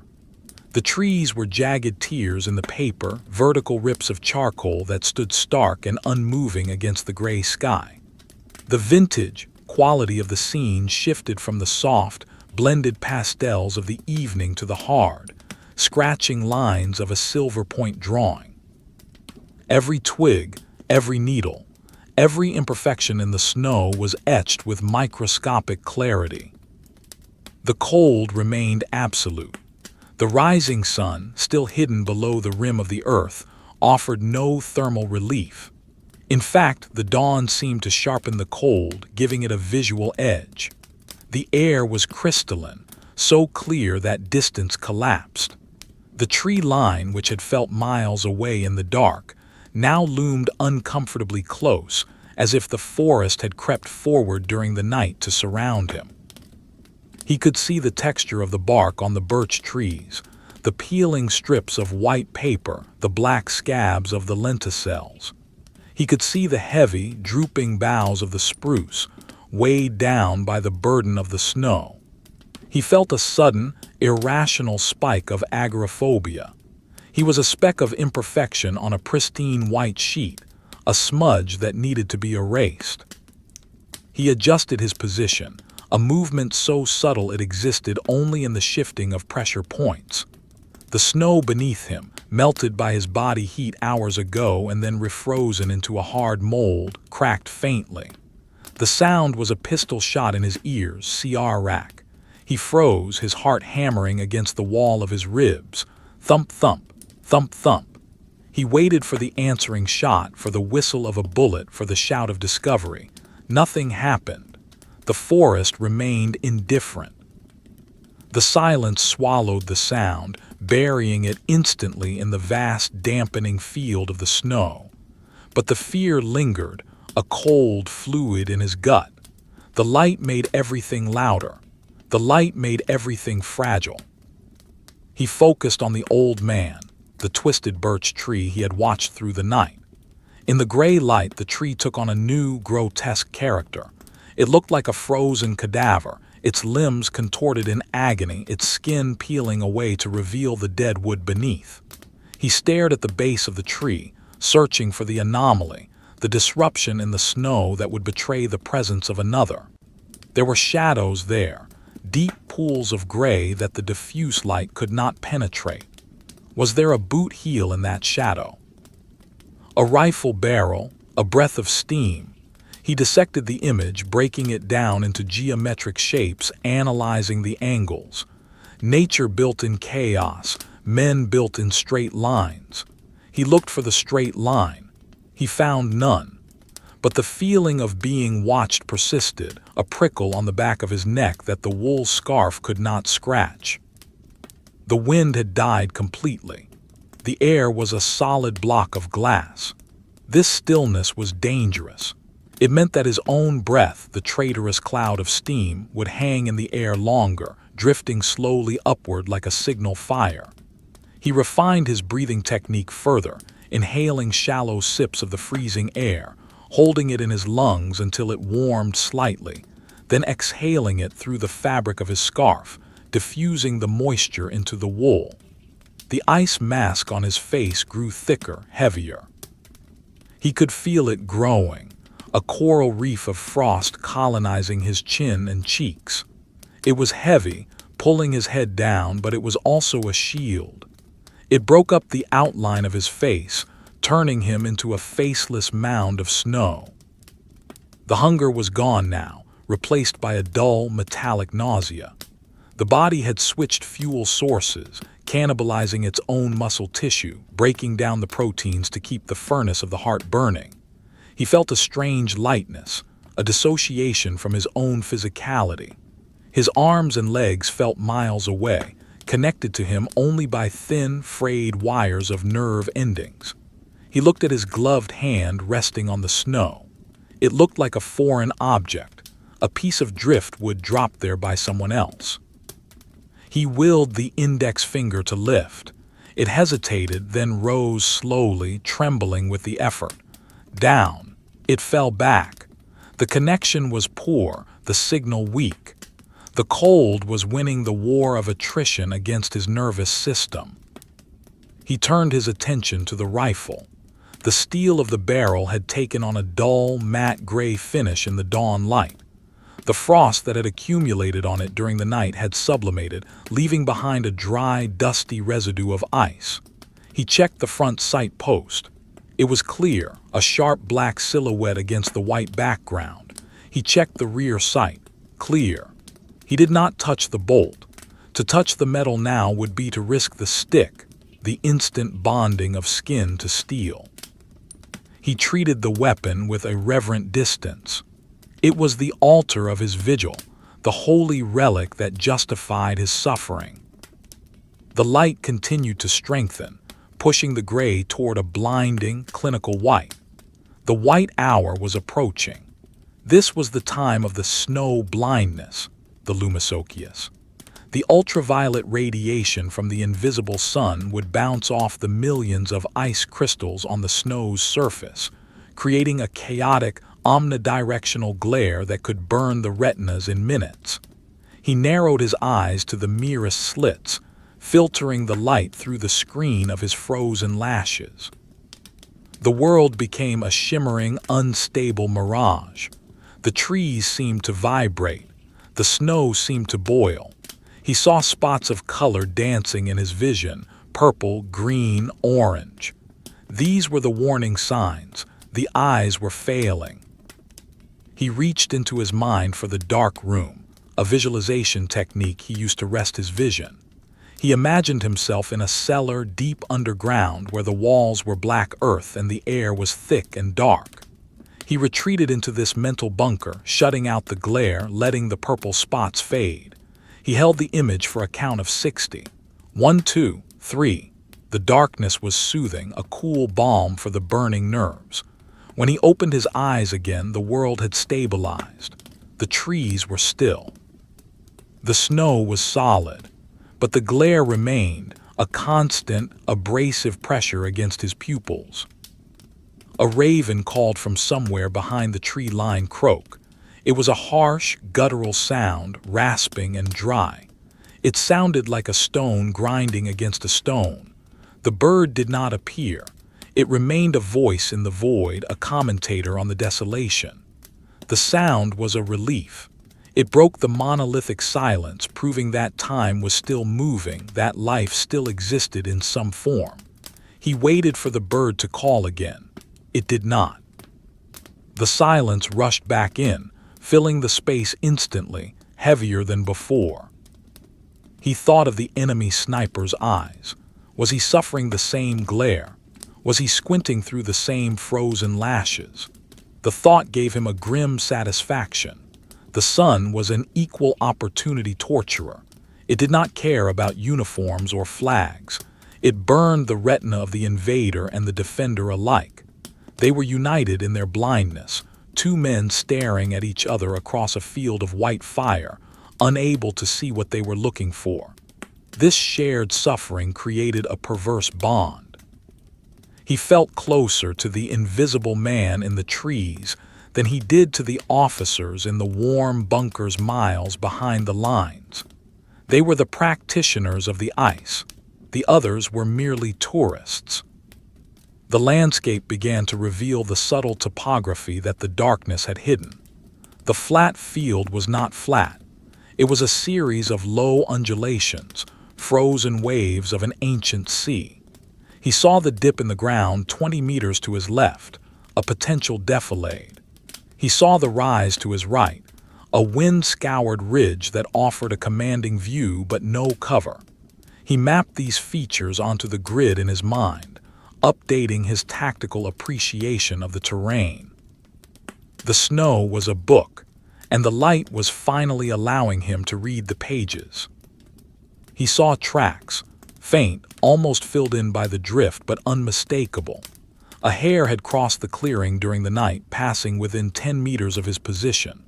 The tracks were small, paired depressions in the snow, leading from the safety of the brush to the open expanse. He had not heard it, he had not seen it. The realization was a shock. If a hare could pass unseen, could a man? He re-examined the tracks. They were old, perhaps from the early evening, softened by the wind. No, they were fresh. The edges were sharp. The hare had ghosted him. He felt a flash of professional shame. He was the watcher, yet he had missed the movement. He redoubled his focus, scanning the ground inch by inch, punishing himself with the intensity of his gaze. The cold began to seep into the rifle stock. The wood, which had retained a ghost of organic warmth, was now fully petrified. He felt the chill radiating through his mitten, numbing the palm of his hand. He flexed his fingers, a slow, rhythmic kneading of the wool. Squeeze, release, squeeze, release. The movement was vital. If the hand froze, the weapon was useless. If the weapon was useless, he was just a piece of meat waiting to be found. He visualized the tendons in his forearm sliding like cables in a well-greased sheath. He kept the machine running. The sun finally breached the horizon, though he could not see the disk itself through the trees. He saw the effect. The tops of the pines were suddenly ignited with a pale, cold fire. The tips of the needles glowed with a golden-orange light that looked incredibly warm but offered no heat. It was a cruel trick of the physics of light. The golden minute. It lasted only a moment before the light turned hard and white again, but for that moment the forest looked alive. He felt a pang of longing for the summer, for the smell of resin and heated needles. The memory was dangerous. It softened the will. He pushed it down, burying it under layers of mental ice. There was no summer. There was only the white. The glare on the snow became blinding. The surface of the clearing was now a mirror, reflecting the sky with perfect, painful fidelity. He had to lower his head, burying his chin in the snow, shielding his eyes with the brim of his helmet and the overhang of his brow. He looked out through the very top of his eyelids, a slit no wider than a piece of paper. The world was a thin strip of panoramic white. In this strip, he saw the enemy. Or he thought he did. A flash, a glint, something unnatural. It was there, and then it was gone. A reflection, a piece of ice catching the sun, or a lens. It had come from the base of the spruce tree, the dark, hooded monk he had watched all night. He stopped breathing. He stopped the rhythmic flexing of his hand. He became stone. He did not move his rifle. To traverse the weapon now would be to announce his presence. The movement would be magnified by the stillness. He had to wait. He had to be sure. He fixed his gaze on the base of the spruce. He burned a hole in the shadows with his mind. Show yourself. The wind shifted, blowing a puff of loose snow from the branch above the spot. The snow cascaded down, a glittering curtain of diamond dust. Was that it? Had the movement been the snow falling? Or had the snow fallen because something beneath it had moved? The uncertainty was a torment. The mind wanted to resolve the ambiguity, to turn the chaos into a target, but the discipline of the sniper forbade it. You do not fire at a guess. You fire at a certainty. He waited. The sun climbed higher, indifferent to his dilemma. The light grew harder, sharper, more abrasive. The cold pressed down, a heavy, unyielding hand. He was a statue in a museum of ice, watching a shadow that might be a man, or might be nothing at all. The visual style of the moment was blindingly high-key. The paper was white, the charcoal was faint, the lines were disappearing into the glare. He was losing the definition of the world. He was going snowblind. He blinked, forcing a tear to wash over his eye. The tear froze on his cheek, a tiny, hot trail that turned instantly to ice. He watched. He waited. The sun hung at its zenith, a pale, heatless disk pinned against a sky that had lost its depth and become a flat, oppressive sheet of aluminum. The world below was no longer a landscape of distinct features, but a basin of blinding, incoherent white. The white hour had stretched into the white day, a period of optical torture, where the intensity of the light obliterated the ability to see. The snow, millions of individual crystals of frozen water, acted as a chaotic array of mirrors, catching the ultraviolet radiation and scattering it in every conceivable direction. There were no shadows to anchor the eye, no contrast to define the slope of the ground. It was a condition known as flat light, a visual paradox where the abundance of illumination resulted in a total loss of definition. To look at the snow was to look into the sun itself. To look away was to find only the searing afterimage burned into the retina. The sniper lay at the bottom of this cauldron of light, his body pressed into the hard mold of the drift. He had ceased to be a hunter of men and had become a curator of his own failing vision. The sensation in his eyes was gritty, as if someone had thrown a handful of fine sand under his eyelids. This was the onset of lumisochius, snow blindness, the sunburn of the cornea. It was a cumulative damage, a slow frying of the sensitive tissues that began with an itch and ended in a weeping, red darkness. He knew the symptoms well. He knew that if he did not manage the exposure, he would be blind by sunset, a helpless invalid stumbling in the dark. He adopted a rigorous protocol of conservation. He closed his left eye entirely, sealing it behind the frozen lid, saving it for the critical moment. He kept his right eye, his shooting eye, open only to the width of a knife blade, peering through the tangled screen of his ice-encrusted lashes. The lashes were his sunglasses, his only filter against the glare. He looked not at the snow, but through it, focusing his gaze on the dark, irregular shapes of the tree line. The trees were the only relief, the only pools of negative space in the overwhelming positive brightness. They absorbed the light rather than reflecting it, offering a brief, cool respite for the tortured optic nerve. The glint he had seen earlier, the flash of light near the base of the spruce tree, had not repeated itself. The uncertainty was a heavy, gnawing weight in his mind. Had it been a lens, a polished bolt handle, or merely a flake of mica in a rock catching the sun at a specific angle? He reconstructed the geometry of the moment in his head. The sun was in the south-southwest. The tree was in the north. The angle of incidence equaled the angle of reflection. If it was a scope, the enemy would have to be facing him directly. If it was a rock, it was a stationary hazard. He could not know. He could only wait. To fire at a suspicion was to reveal his position to a certainty. And in this light, the muzzle flash would be invisible, but the kick of snow, the disruption of the white surface, would be a beacon.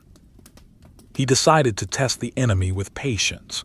If there was a man under that spruce, he was suffering the same glare, the same cold, the same crushing boredom. He was fighting the same physiological war against his own body. The sniper projected his own misery onto the invisible opponent, imagining him shifting uncomfortably, wiping his tearing eyes, losing his focus. This mental projection was a weapon. It reduced the enemy from a terrifying phantom to a miserable, freezing conscript. It made him human, and therefore fallible. The temperature had risen slightly with the day, perhaps to -30, but the air remained deadly. The humidity was 0. The moisture in his body was sublimating directly through his skin, sucked out by the dry, hungry atmosphere. He felt the dehydration as a tightening of the scalp, a dryness in the throat that tasted of copper and dust. He longed for the snow, but he dared not move his hand to scoop it. The movement would be too visible in this flat light. A dark mitten moving across white snow would look like a beetle crawling on a dinner plate. He had to endure the thirst. He swallowed dryly, his tongue clicking against the roof of his mouth. It was a sound that seemed deafening in the silence, a sharp talk that echoed inside his skull. The landscape was a study in high-key minimalism. If an artist were to render this scene now, they would leave the paper almost entirely blank, using the faintest, hardest pencil to suggest the horizon line. The trees would be vertical scratches, thin and hesitant. The sniper would be a mere suggestion of a mound, a shading error in the foreground. The vintage aesthetic had shifted from the rich, dark chiaroscuro of the night to the overexposed, washed-out quality of an old, faded photograph. The world felt brittle, as if the sky were made of thin glass that might shatter at the slightest provocation. He focused on the microscopic changes in the snow in front of his face. The sun was causing the surface crystals to sinter, bonding them together into a coherent, icy crust. He watched a single crystal lose its sharp edges, rounding off as it sublimated, becoming a tiny, smooth pearl of ice. This process was happening to billions of crystals simultaneously, a vast, silent transformation of the landscape. The snow was aging, hardening, becoming a fortress. He felt a kinship with it. He, too, was hardening. His skin was tight, his muscles rigid, his thoughts crystallized into a single, sharp purpose. The wind was non-existent. The air was a stagnant pool of cold. This lack of air movement meant that the scent of the forest was trapped near the ground. He caught whiffs of pine resin, sharp and turpentine-like, released by the sun warming the bark of the nearby trees. It was a smell of life, of sap and growth, and it felt alien in this dead zone. He tried to smell the enemy again, the tobacco, the sweat, the gun oil, but the resin overpowered everything. The forest was masking the intruder, wrapping him in its own perfume. His mind began to drift, untethered by the lack of visual stimuli. He thought of the concept of white noise, the static that fills an empty channel. This was white sight. The brain, starved of detail, began to hallucinate patterns in the glare. He saw geometric grids overlaying the snow, neon lines of blue and green that pulsed with his heartbeat. He saw faces in the bark of the birch trees, old men with beards of lichen who stared back at him with hollow eyes. He knew these were phantoms. He acknowledged them, greeted them, and dismissed them. You are not real. The cold is real. The rifle is real. He checked the sensation in his feet. There was none. They were objects, heavy weights at the end of his legs. He sent the command to wiggle the toes. He waited for the report. A faint, dull pressure miles away. It was enough. They were not dead, only sleeping. He did not push it further. To wake them fully would be to invite the pain of the rewarming, the agony of blood forcing its way back into constricted capillaries. He preferred the numbness. It was a form of anesthesia.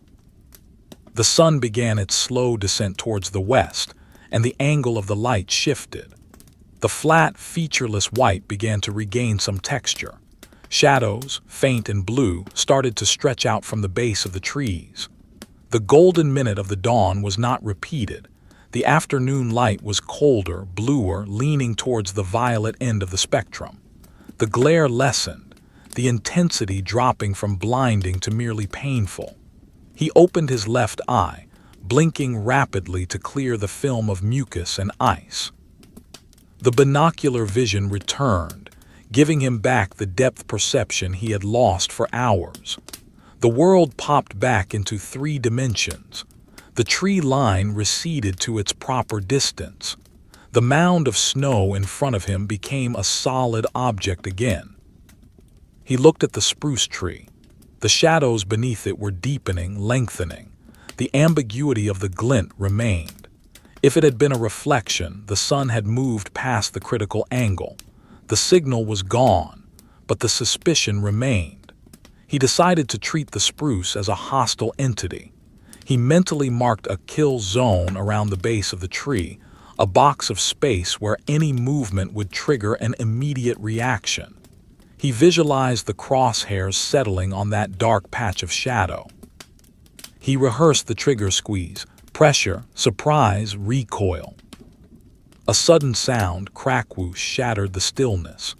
A massive shelf of snow, loosened by the afternoon sun, slid off the branch of a pine tree 50 meters to his right.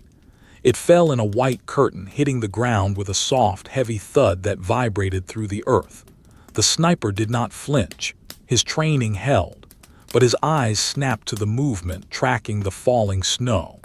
In the confusion of the mini-avalanche, he looked for the secondary reaction. Did the enemy turn? Did a head pop up? Did a rifle barrel swing? He scanned the tree line frantically, using the distraction as a catalyst. Nothing. The forest absorbed the event and returned to silence.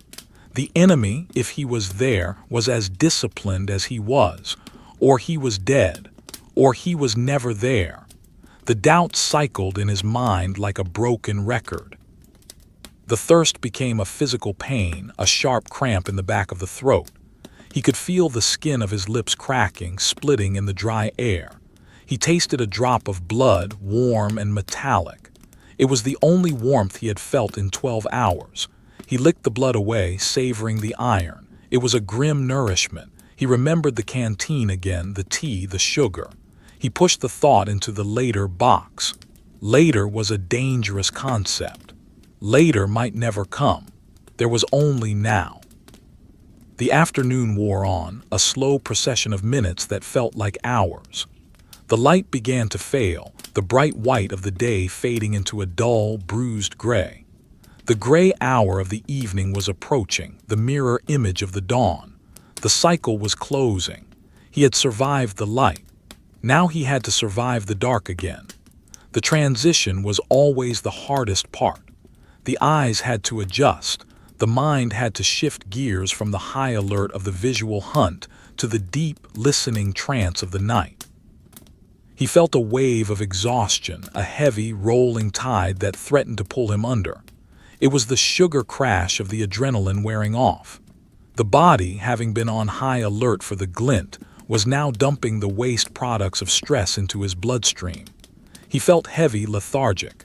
His eyelids drooped. He forced them open. He bit the inside of his cheek hard until he tasted blood again. The pain was a sharp, clarifying anchor, awake, alive, waiting. He looked at the rifle. The gray metal was turning blue in the fading light. The wood was dark, almost black. It looked ancient, a weapon from a forgotten war.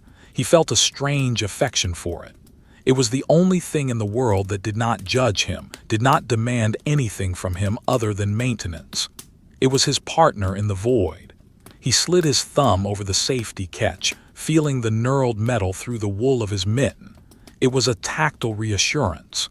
The mechanism was ready. The wind picked up again, blowing from the west this time, carrying the scent of approaching snow. The air grew heavier, the pressure dropping. A storm was coming. He could feel it in his joints, a deep ache in the knees and elbows. The weather was turning. The clear, cold sky was being invaded by a front of low, heavy clouds that rolled in like a gray ceiling. The blue moment would be short tonight. The darkness would be absolute. He prepared himself for the shift. He mentally cataloged his physical state. Toes numb, fingers stiff, core cold but stable, eyes burning, gritty, thirst critical, hunger dormant. He was a damaged machine operating at 50% capacity, but the primary systems were still online. The weapons system was functional. The targeting computer, his brain, was slow but operational. He watched the spruce tree one last time before the light failed completely. The shadows had swallowed the base of the tree. The secret, if there was one, was hidden again. He accepted this. The day had revealed nothing. The night would offer new opportunities. He settled deeper into the snow, letting the fresh drift that was beginning to form cover his shoulders. He was disappearing again. He was becoming the night. The first flake of the new storm landed on his cheek. It was wet, heavy. The temperature was rising, which meant snow, lots of snow. The world was about to be erased once more. He welcomed it. The snow was his ally. The snow was his cover. He closed his eyes for a second, feeling the flake melt on his skin, a tiny kiss of cold water. He opened his eyes. The gray was deepening to blue. The wait continued. The storm arrived not as an event of weather, but as a collapse of the sky.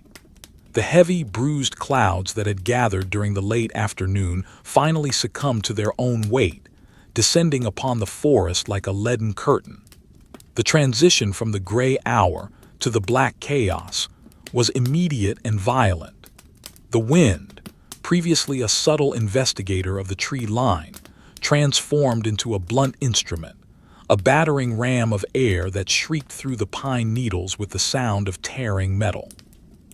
It struck the earth with a physical force, stripping the loose powder from the drifts and mixing it with the new, heavy flakes falling from above, creating a swirling white maelstrom that erased all cardinal directions. The sniper, lying prone in his shallow depression, felt the impact as a series of concussive blows against his back, a rhythmic pummeling that sought to drive him deeper into the frozen soil. The visibility dropped to zero. The world beyond the end of his rifle barrel ceased to exist. The tree line, the old man birch, the spruce with the suspected enemy, all were swallowed by the white darkness. He was no longer a watcher of the woods. He was a prisoner of the turbulence. The vintage quality of the scene shifted dramatically. If an artist were to capture this moment, They would abandon the delicate pencils and use a heavy, rough stick of charcoal, slashing the paper with aggressive, chaotic strokes to represent the wind, then overlaying it with thick, opaque smudges of white pastel, until the underlying image was almost completely obscured. It was a drawing of confusion, a texture of pure noise. The temperature, paradoxically, began to rise. The heavy blanket of clouds trapped the Earth's radiating heat, and the storm front brought with it a warmer, wetter air mass from the Atlantic. It rose to -10, then -5. For a man who had been tempered in the forge of -50, this sudden warmth was a shock. It felt tropical, cloying, suffocating. The snow that fell now was not the dry, sand-like diamond dust of the previous night. It was wet, heavy, sticky packing snow. It clung to everything. It stuck to his wool cape, matting the fibers. It plastered against his helmet. It adhered to the rifle barrel, building up a heavy, white ridge that threatened to block the sights. He was being buried. The accumulation was rapid, inches piling up by the hour. The depression he lay in was filling up, the snow rising around his shoulders, then his neck, then the back of his head. He did not fight it. To fight the snow was to fight the ocean. He accepted the burial. He allowed the white blanket to cover him completely, leaving only a small, carefully maintained aperture for his face. He became a breathing mound, a subterranean creature living in a pocket of air beneath the surface. This igloo effect was a double-edged sword. The snow was an excellent insulator. As the layer above him thickened, it trapped his body heat, creating a microclimate that was significantly warmer than the air outside. The shivering stopped. The numbness in his limbs began to recede, replaced by a dull, throbbing warmth. This warmth was the enemy. It was a narcotic, a heavy, sweet poison that whispered to him in the dark. "Sleep," it said. "You are warm now, you are safe. The storm protects you. No one can see you, just close your eyes." The drowsiness that washed over him was not the sharp exhaustion of the cold, but the heavy, drugged stupor of carbon dioxide and comfort. The air in his small pocket was stale, recycled, rich in the waste products of his own lungs. He recognized the danger. He was rebreathing his own exhaust. The oxygen levels were dropping. The brain was starving. He forced himself to perform the clearing drill. He took a deep breath of the stale air, held it, and then blew out hard, a sharp, explosive exhalation directed at the snow in front of his face. The force of the breath blasted a hole in the crust, opening a fresh channel to the outside world. A gust of cold, fresh wind rushed in, hitting his face like a splash of ice water. He gasped, greedily inhaling the oxygen, feeling the clarity return to his mind. The headache that had been building behind his eyes receded slightly. He repeated this every few minutes, a rhythmic maintenance of his lifeline. Blow, inhale, wait, blow, inhale, wait. He was a whale surfacing for air in a sea of solid water. The sound of the storm was deafening. The wind howled with a human-like voice, a mournful, high-pitched keening that rose and fell in pitch. It sounded like a choir of lost souls screaming in the trees.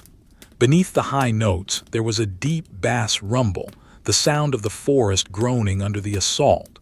Trees cracked and popped, the wood fibers tearing apart under the strain.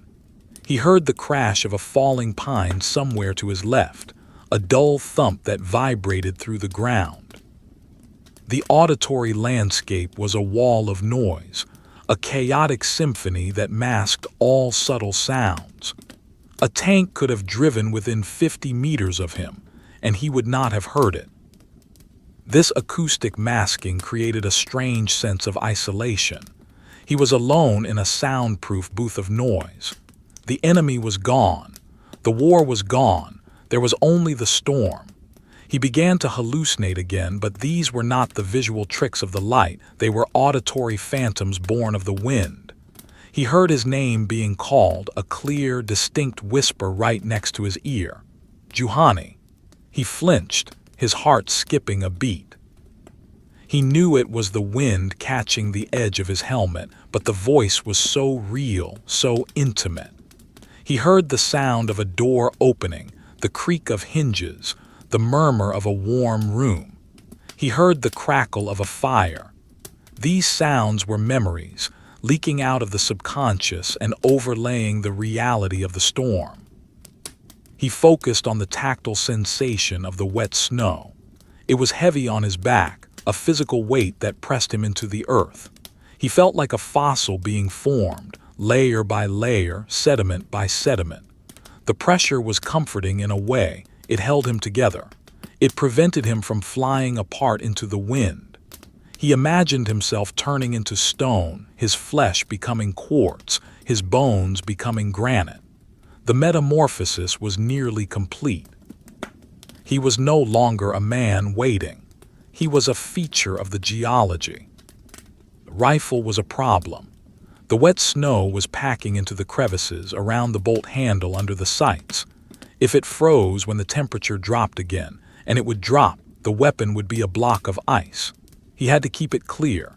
He moved his right hand, a slow, swimming motion under the snow, finding the action of the rifle. He covered it with his mitten, creating a small tent of wool.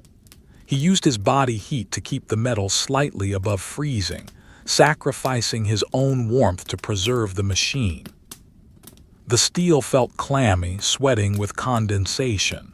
It was a sick piece of metal, suffering in the humidity. He wiped the moisture away with the wool, a tender, repetitive gesture. Stay dry, stay ready.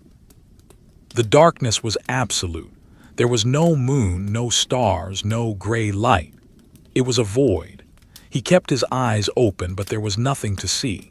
The visual field was a swirling chaos of black on black. He closed his eyes. It made no difference. The darkness was the same inside and out. This total lack of visual input caused the mind to turn inward, to project its own cinema on the back of the eyelids. He saw the face of the enemy sniper, not a specific face, but a composite of every soldier he had ever seen. Young, old, bearded, smooth. He saw the enemy lying in the snow, covered in white just like him. He saw the enemy sleeping. He saw the enemy dying. He wondered if the enemy had succumbed to the warm death. It would be easy tonight. The storm offered such a soft grave. You could just let go. You could stop clearing the air hole. You could let the snow seal you in. The CO2 would rise, the mind would drift, and you would simply fade away, a warm, pleasant dream before the end. It was a tempting exit, a quiet resignation. He rejected it, not out of fear, but out of spite. He would not let the storm win. He would not let the enemy outlast him. He grasped onto his stubbornness, using it as an anchor. He was a rock in the stream. The water flows, the rock remains. He thought of the fox again. Where was the fox tonight? Buried deep in a den, tail wrapped around its nose, waiting. The fox was wise. The fox did not fight the storm. The fox waited. He was the fox. He curled his toes inside his boots, finding a new pocket of warmth in the felt. The sensation in his feet was returning, a prickling pins and needles that signaled the return of blood flow. The warmth of the burial was reaching his extremities. This was good physically, but dangerous mentally. He had to stay sharp. He recited a poem in his head, a verse from the Kalevala he had learned as a child. It was about the forging of the Sampo, the magic mill. He forged the lid of many colors. The rhythm of the trochaic tetrameter matched the rhythm of the wind. Da-dum, da-dum, da-dum, da-dum. It was a chant, a spell to ward off the madness. He repeated the lines over and over, syncing them with his breathing. Inhale, exhale, forge the lid of. The words were solid blocks of meaning in the chaos of the storm. They were a link to his culture, to his humanity. The weight on his back increased. He estimated there was at least a foot of fresh snow on top of him now. He was deep. He shifted his shoulders slightly, a microscopic shrug to test the resistance. The snow held firm, a heavy, wet blanket. He was encased. He felt a sudden claustrophobic panic, a primal fear of being buried alive. The walls were closing in. The air was running out. He wanted to thrash, to stand up, to burst out of the grave and scream into the wind. "Stop!" The command was internal, a shout from the executive center of his brain. Panic is death. Panic consumes oxygen. Panic reveals position. He forced the panic down, swallowing it like a bitter pill. He focused on his breathing. Blow, inhale, the air was there. The hole was open. He was not trapped, he was concealed. He reframed the situation. The snow was not a prison, it was a fortress. It was armor. It was invisibility. He drifted into a state of lucid dreaming. He was aware he was lying in the snow, but his mind was walking through the house of his childhood. He walked across the wooden floorboards, feeling the grain under his bare feet. He touched the rough brick of the fireplace. He smelled the coffee brewing. It was incredibly detailed, a fully realized virtual reality. He knew he could not stay there. He had to keep one foot in the snow. He opened his eyes, forcing the black reality to return. The house vanished. The wind screamed. The wind shifted again, swirling from the north, then the east. It was a whirling dervish of a storm, a cyclone that had no fixed direction. This meant the snow was drifting in complex patterns, building ridges and hollows that would completely transform the landscape by morning. The tactical map he had memorized, the dips, the rises, the logs would be erased. He would wake up to a new world, a tabula rasa of white. He would have to learn the terrain all over again. The thought was exhausting. The war against the landscape never ended. He checked the time by the hunger in his gut. It was deep night. The storm showed no sign of abating. The white night of the storm was a time of suspended animation. No one moved in this weather. No patrols, no scouts, no snipers. It was a ceasefire of nature, but he could not leave. To leave was to lose the position. To leave was to admit defeat. He had to hold the ground. He had to be there when the storm broke. He had to be the first thing the enemy saw when the world returned. He felt a drop of water trickle down his neck. The heat of his body was melting the snow layer closest to his skin. The wool was becoming damp. This was the greatest danger of the warm storm. Wet wool is still warm, but if the temperature dropped rapidly after the storm passed, and it always did, the wet wool would freeze into a straitjacket of ice. He would become a statue in truth. He tried to vent the heat, lifting his collar slightly to let the cold air in. The shock was bracing. It dried the sweat. It froze the meltwater. He regulated his microclimate with the precision of an engineer. The storm raged on, a timeless, violent continuum. The vintage drawing was now just a black page, scrubbed with charcoal until the paper tore. There was no light, no form, no hope. There was only the sensation of pressure and the sound of the wind. The sniper lay at the center of the vortex, a small, stubborn point of life refusing to be extinguished. He was the ember in the ash. He was the seed in the winter earth. He thought of the 48 hours. How many had passed? 20? 30? It didn't matter. The clock had stopped. The storm existed outside of time. He existed outside of time. He was waiting for the world to be born again. He was waiting for the silence. He closed his eyes and listened to the screaming trees. They were suffering too. He felt a strange solidarity with the wood. They stood tall and took the beating. He lay low and took the burial. They were both enduring. Endure. The word was a stone in his mind. Endure. The violence of the storm did not fade. It simply ceased, as if the mechanism driving the wind had been abruptly severed from its power source. The screaming of the pines, the roaring of the air, and the physical battering of the snow stopped in a single, unified moment, leaving behind a silence that was not merely the absence of sound, but a heavy, resonant pressure. This was the dead silence of the aftermath, a vacuum that sucked the breath from the lungs. The sniper, buried beneath 3 feet of fresh, wet snow, felt the cessation of the chaos as a physical shock. The weight on his back was no longer a fluctuating, living force. It was a static, crushing burden, a tombstone of ice that had settled with finality over his living grave. The temperature began to plummet with terrifying speed.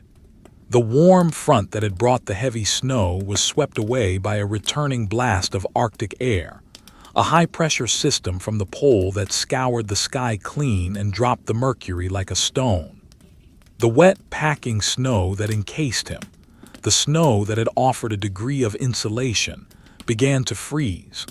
The moisture within the drift crystallized, bonding the flakes together into a solid, concrete-like shell. The igloo effect that had kept him warm was transforming into the ice coffin.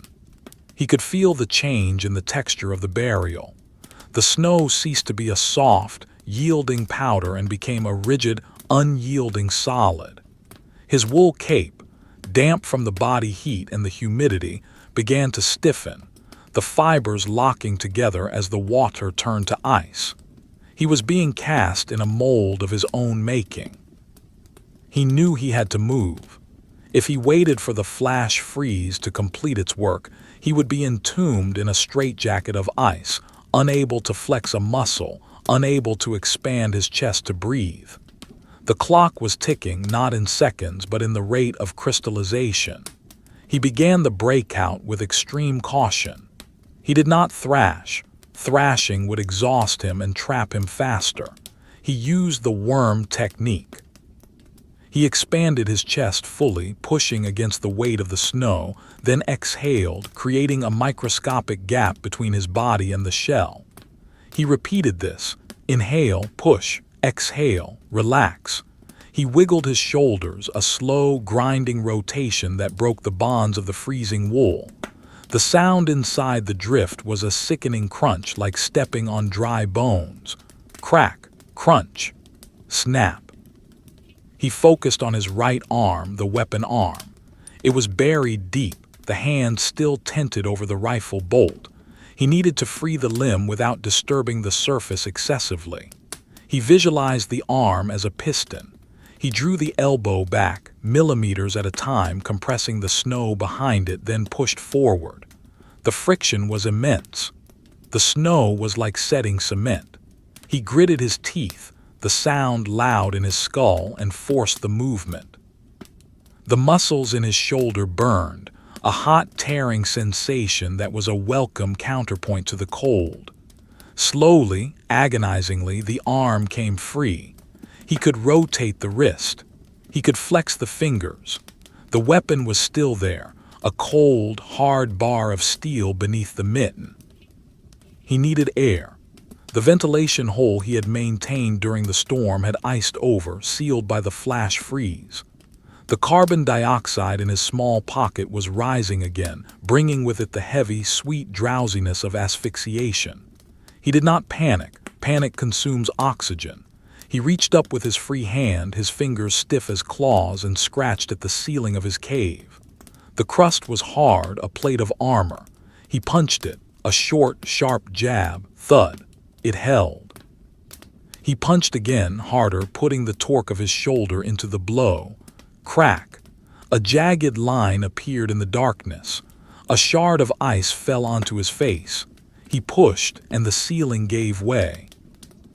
A shaft of blinding, crystalline light stabbed into the hole. It was the morning sun, reflected off the new, pristine surface of the world. The light was physical, a spear of photons that pierced his dilated pupils.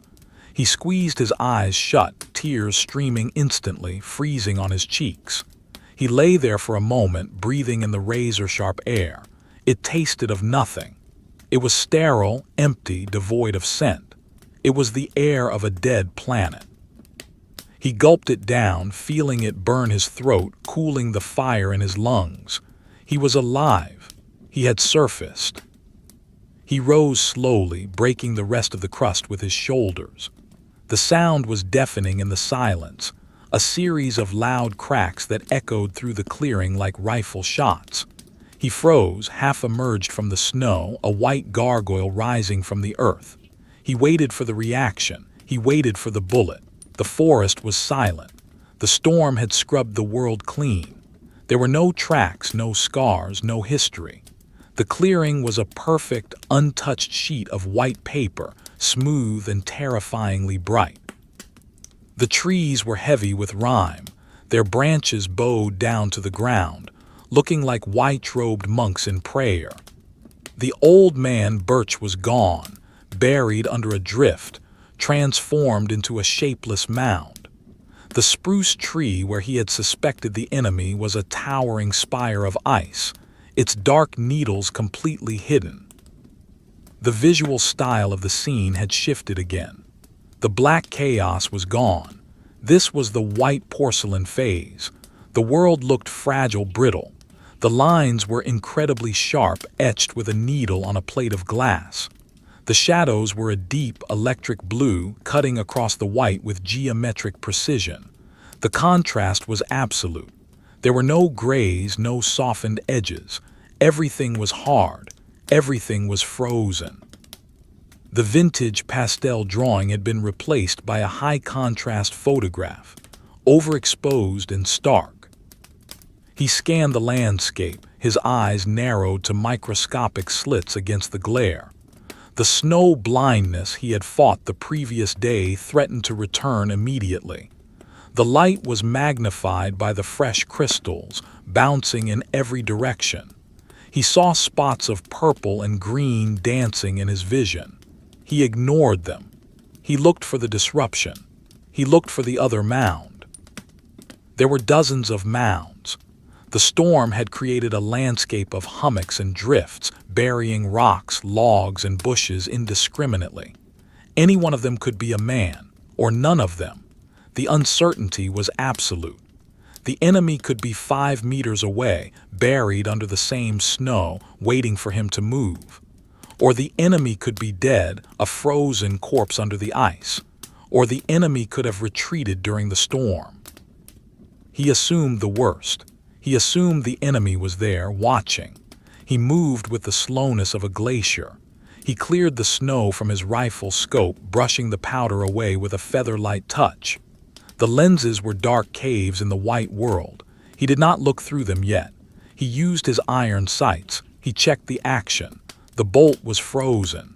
A rim of ice had formed around the handle despite his efforts. He applied steady, increasing pressure with his thumb. Don't snap. Don't snap.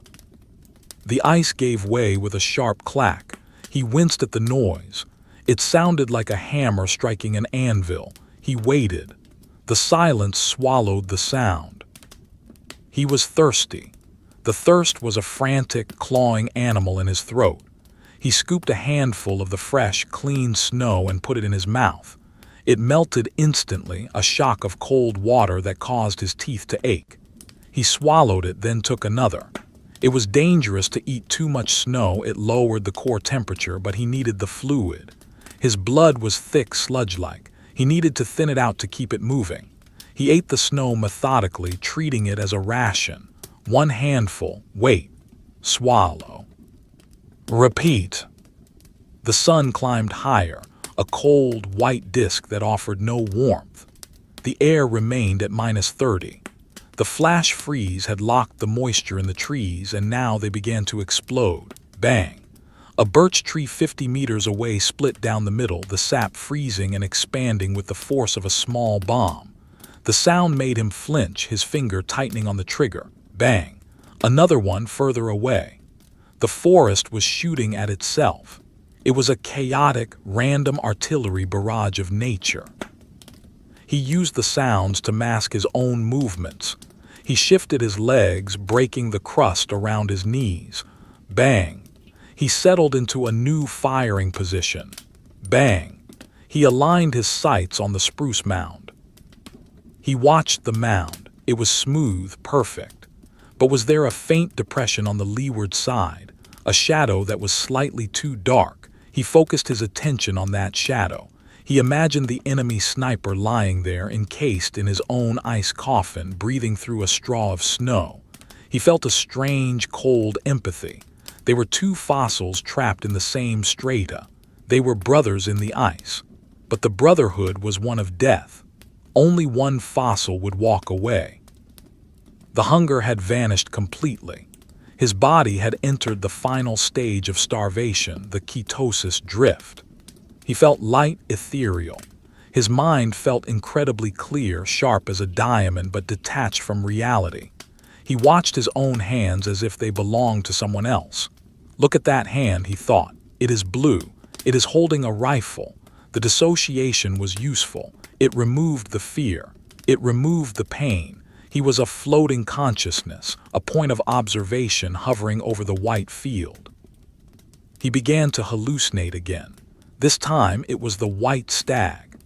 He saw it emerge from the tree line, a magnificent beast made entirely of ice with antlers of crystal. It walked across the clearing without leaving tracks.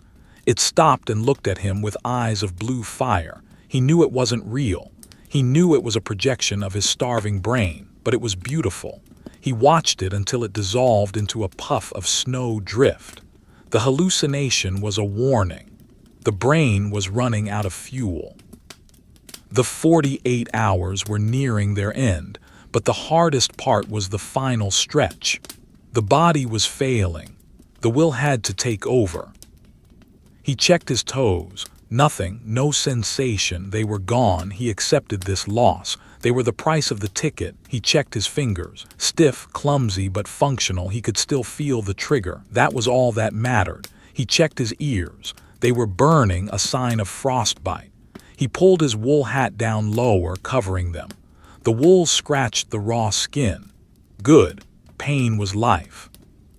The wind began to pick up again, but it was different this time.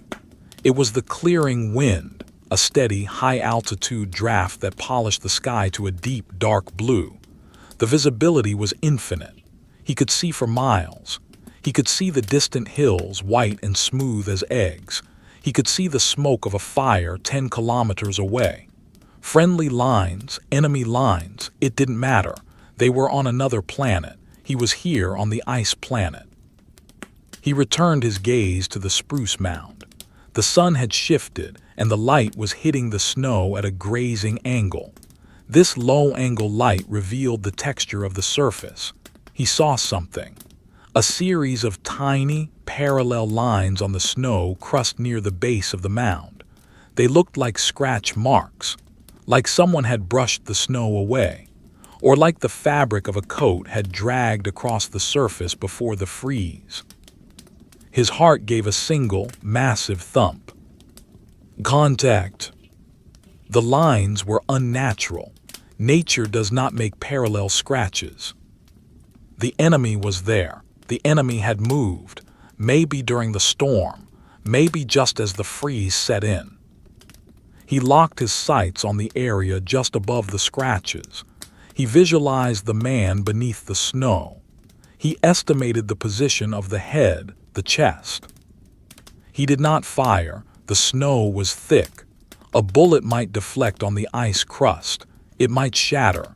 He needed a clean target. He needed the enemy to break the surface. He waited. He became the predator again. The boredom vanished. The cold vanished. There was only the target. He projected his will toward the mound. Move. Come out. Breathe. He knew the enemy was running out of air. The ice crust was sealing him in. He would have to break it soon. He would have to surface, just as the sniper had surfaced. It was a contest of lung capacity, a duel of oxygen. Who could hold their breath the longest? Who could endure the carbon dioxide?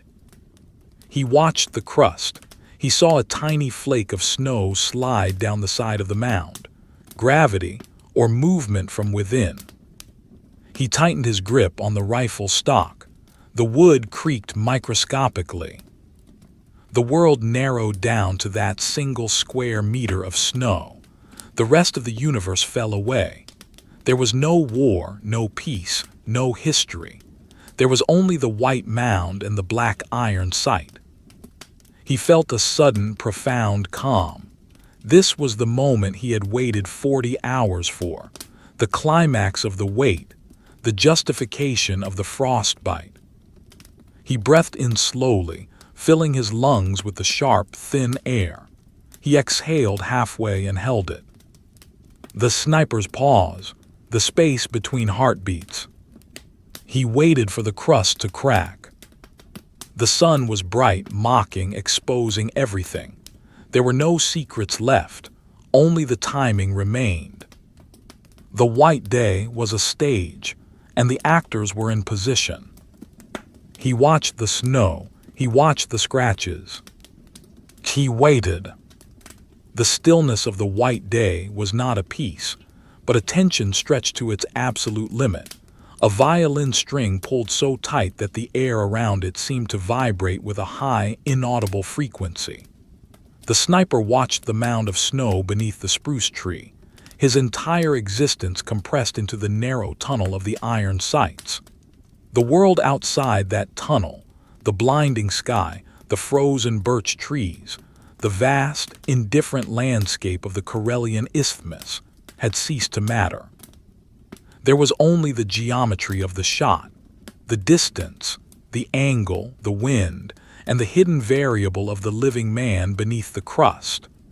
The scratch marks on the snow were the only evidence of life, a desperate, frantic scrawl of survival written in the language of ice.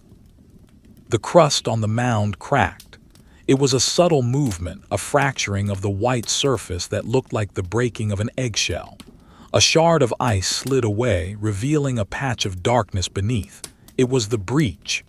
The enemy, suffocating in the carbon dioxide of his own burial, was forced to surface. The sniper did not fire at the crack. He waited for the shape. The discipline of the wait was absolute. To fire too early was to graze the ice. To fire too late was to miss the moment. He needed the center of mass. He needed the certainty. A hand emerged first. It was a gloved hand, brown wool against white snow, clawing at the rim of the hole. It was a clumsy, desperate motion, the movement of a drowning man reaching for the surface of the water. Then a helmet appeared, a round, dull green dome pushing up through the debris. Then the face.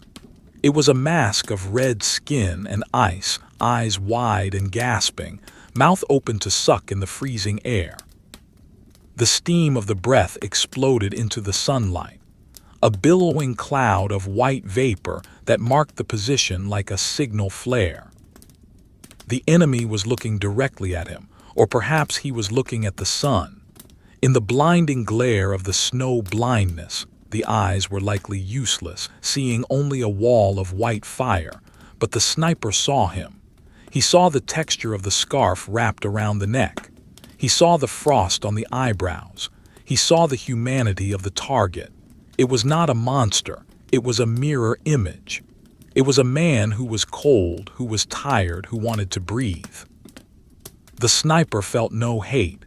Hate required energy. Hate was a warm emotion, and he had no warmth left to give. He felt only the cold logic of the machine. The alignment was perfect. The front sight post bisected the mass of the target. The breath was held. The slack was taken up on the trigger. The sear engaged. Crack. The sound of the rifle was not a roar, but a sharp, flat snap, like a dry branch breaking under a heavy boot. The recoil pushed back against the sniper's shoulder, a dull, heavy shove that was absorbed by the layers of wool and the frozen earth. The barrel jumped slightly, disturbing the ridge of snow on the muzzle, sending a puff of white powder into the air. Downrange, the effect was immediate and final. The figure in the snow did not scream. It did not flail. It simply ceased to be a figure. The energy of the bullet, traveling at 700 meters per second, transferred its kinetic force into the target, snapping the puppet strings of the anatomy. The head snapped back. The body slumped forward, collapsing back into the hole it had just dug. The hand, which had been reaching for the sky, fell limp onto the snow. The silence returned instantly. The echo of the shot rolled away through the trees, fading into the distance, swallowed by the vast acoustic dampening of the snowpack. The puff of steam from the enemy's breath lingered for a moment, then drifted away on the wind, dissipating into nothingness. The mound was still again. The only difference was a small, dark stain spreading slowly across the white crust, a patch of ink spilled on the pristine page. The sniper did not move. He cycled the bolt of his rifle, a mechanical reflex drilled into him by years of training. The spent brass casing flew out, spinning in the sunlight, landing in the snow with a soft hiss. It was hot, melting a small hole in the ice, burying itself. He chambered a fresh round, locking the bolt down. He watched the mound. He waited for the movement. He waited for the second man. He waited for the resurrection. Nothing moved. The dark stain grew slightly, then stopped, freezing as the blood cooled to the temperature of the air. The heat of the life was gone. The target had become an object. The transaction was complete. He lay there for another hour. The 48 hours were technically over, but the war did not respect clocks. He had to be sure. He watched the shadows lengthen as the sun began its descent. He watched the raven return, circling high above, drawn by the smell of the copper. The bird landed on a branch near the spruce tree, cocking its head, waiting for its turn. The presence of the scavenger was the final confirmation. The raven knew. The cold began to reclaim him. Now that the focus of the hunt was gone, the adrenaline that had sustained him evaporated, leaving behind a crushing weight of exhaustion. The pain in his feet returned, a dull, throbbing ache that signaled the dangerous rewarming of the nerves. His hands were stiff claws.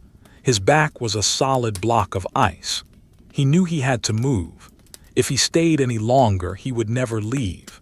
He would become a permanent feature of the clearing, a statue guarding a graveyard. He began the extraction. It was a slow, agonizing process of dismantling his own concealment. He pushed himself up, breaking the hard shell of snow that had covered his back. The sound of the crust cracking was loud, violent. He felt like he was hatching from an egg of ice. He rolled onto his side, his joints popping and grinding like rusty hinges. He sat up, the blood rushing from his head, causing a momentary wave of dizziness. The world spun white, blue, gray, before settling back into a steady, frozen horizon. He looked at the depression he had left in the snow.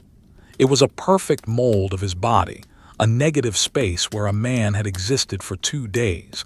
It looked like a grave. He brushed the snow from his legs, feeling the hard, frozen wool of his trousers. They were like wood. He had to bend them by force, cracking the ice in the weave. He reached for his skis, which were buried nearby, hidden under a drift. He dug them out, their wooden surfaces pale and smooth. He clipped his boots into the bindings, a clumsy operation with numb fingers. He stood up.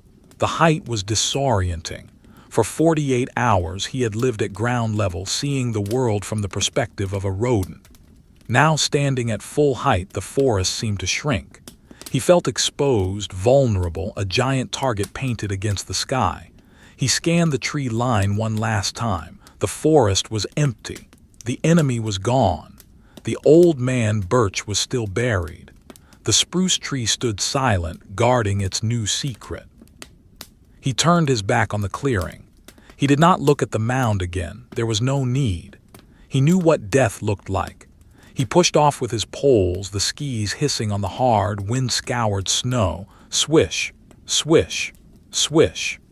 The sound was rhythmic, hypnotic, a new metronome to replace the heartbeat of the weight.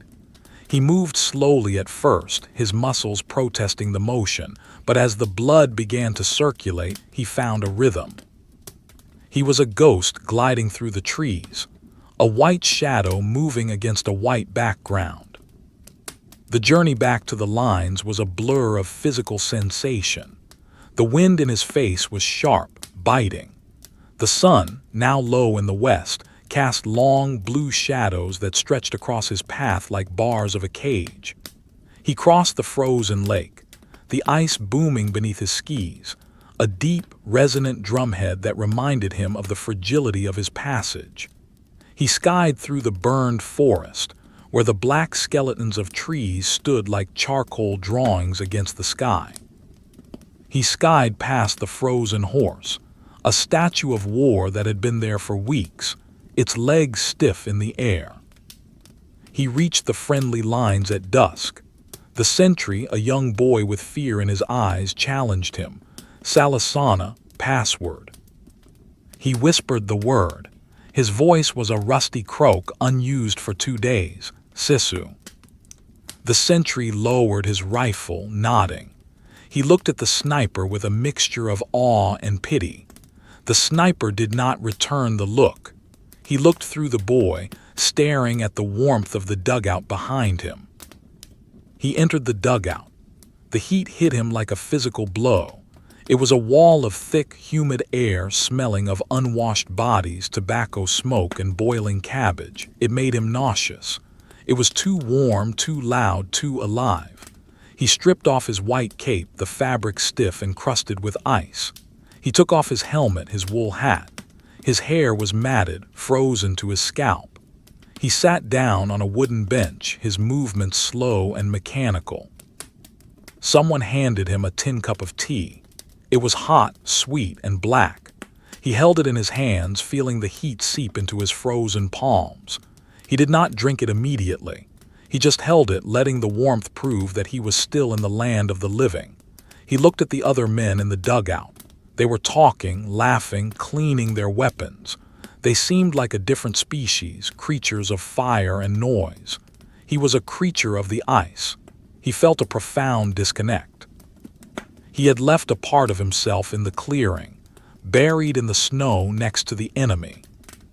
He closed his eyes. The darkness behind his lids was not the black of the dugout. It was the blue-gray of the wolf's twilight. He saw the clearing again. He saw the snow falling.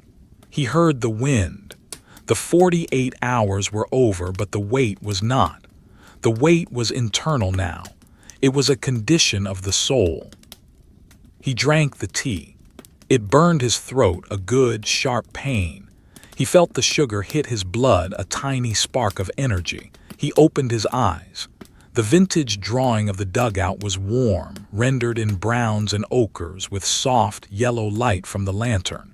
It was a contrast to the cold, blue world he had left, but he knew the blue world was still there, just outside the door. The paper was thin. The charcoal was soft. He lay down on the bunk, pulling the rough wool blanket over his head. He needed to sleep. But as he drifted off, he did not dream of home or of summer or of peace. He dreamed of the snow. He dreamed of the silence. He dreamed of the white flakes falling forever, covering the tracks, covering the dead, covering the war. The ultra-long form sleep history was complete. The loop was closed. The sniper was asleep, but the winter was awake. The wind howled outside the dugout, scratching at the door, demanding entry. It was the same wind. It would always be the same wind. The visual faded to white, a slow, grain-heavy dissolve that left nothing but the texture of the paper and the faint, cold memory of the ice. The story ended as it began, in the quiet, indifferent embrace of the cold.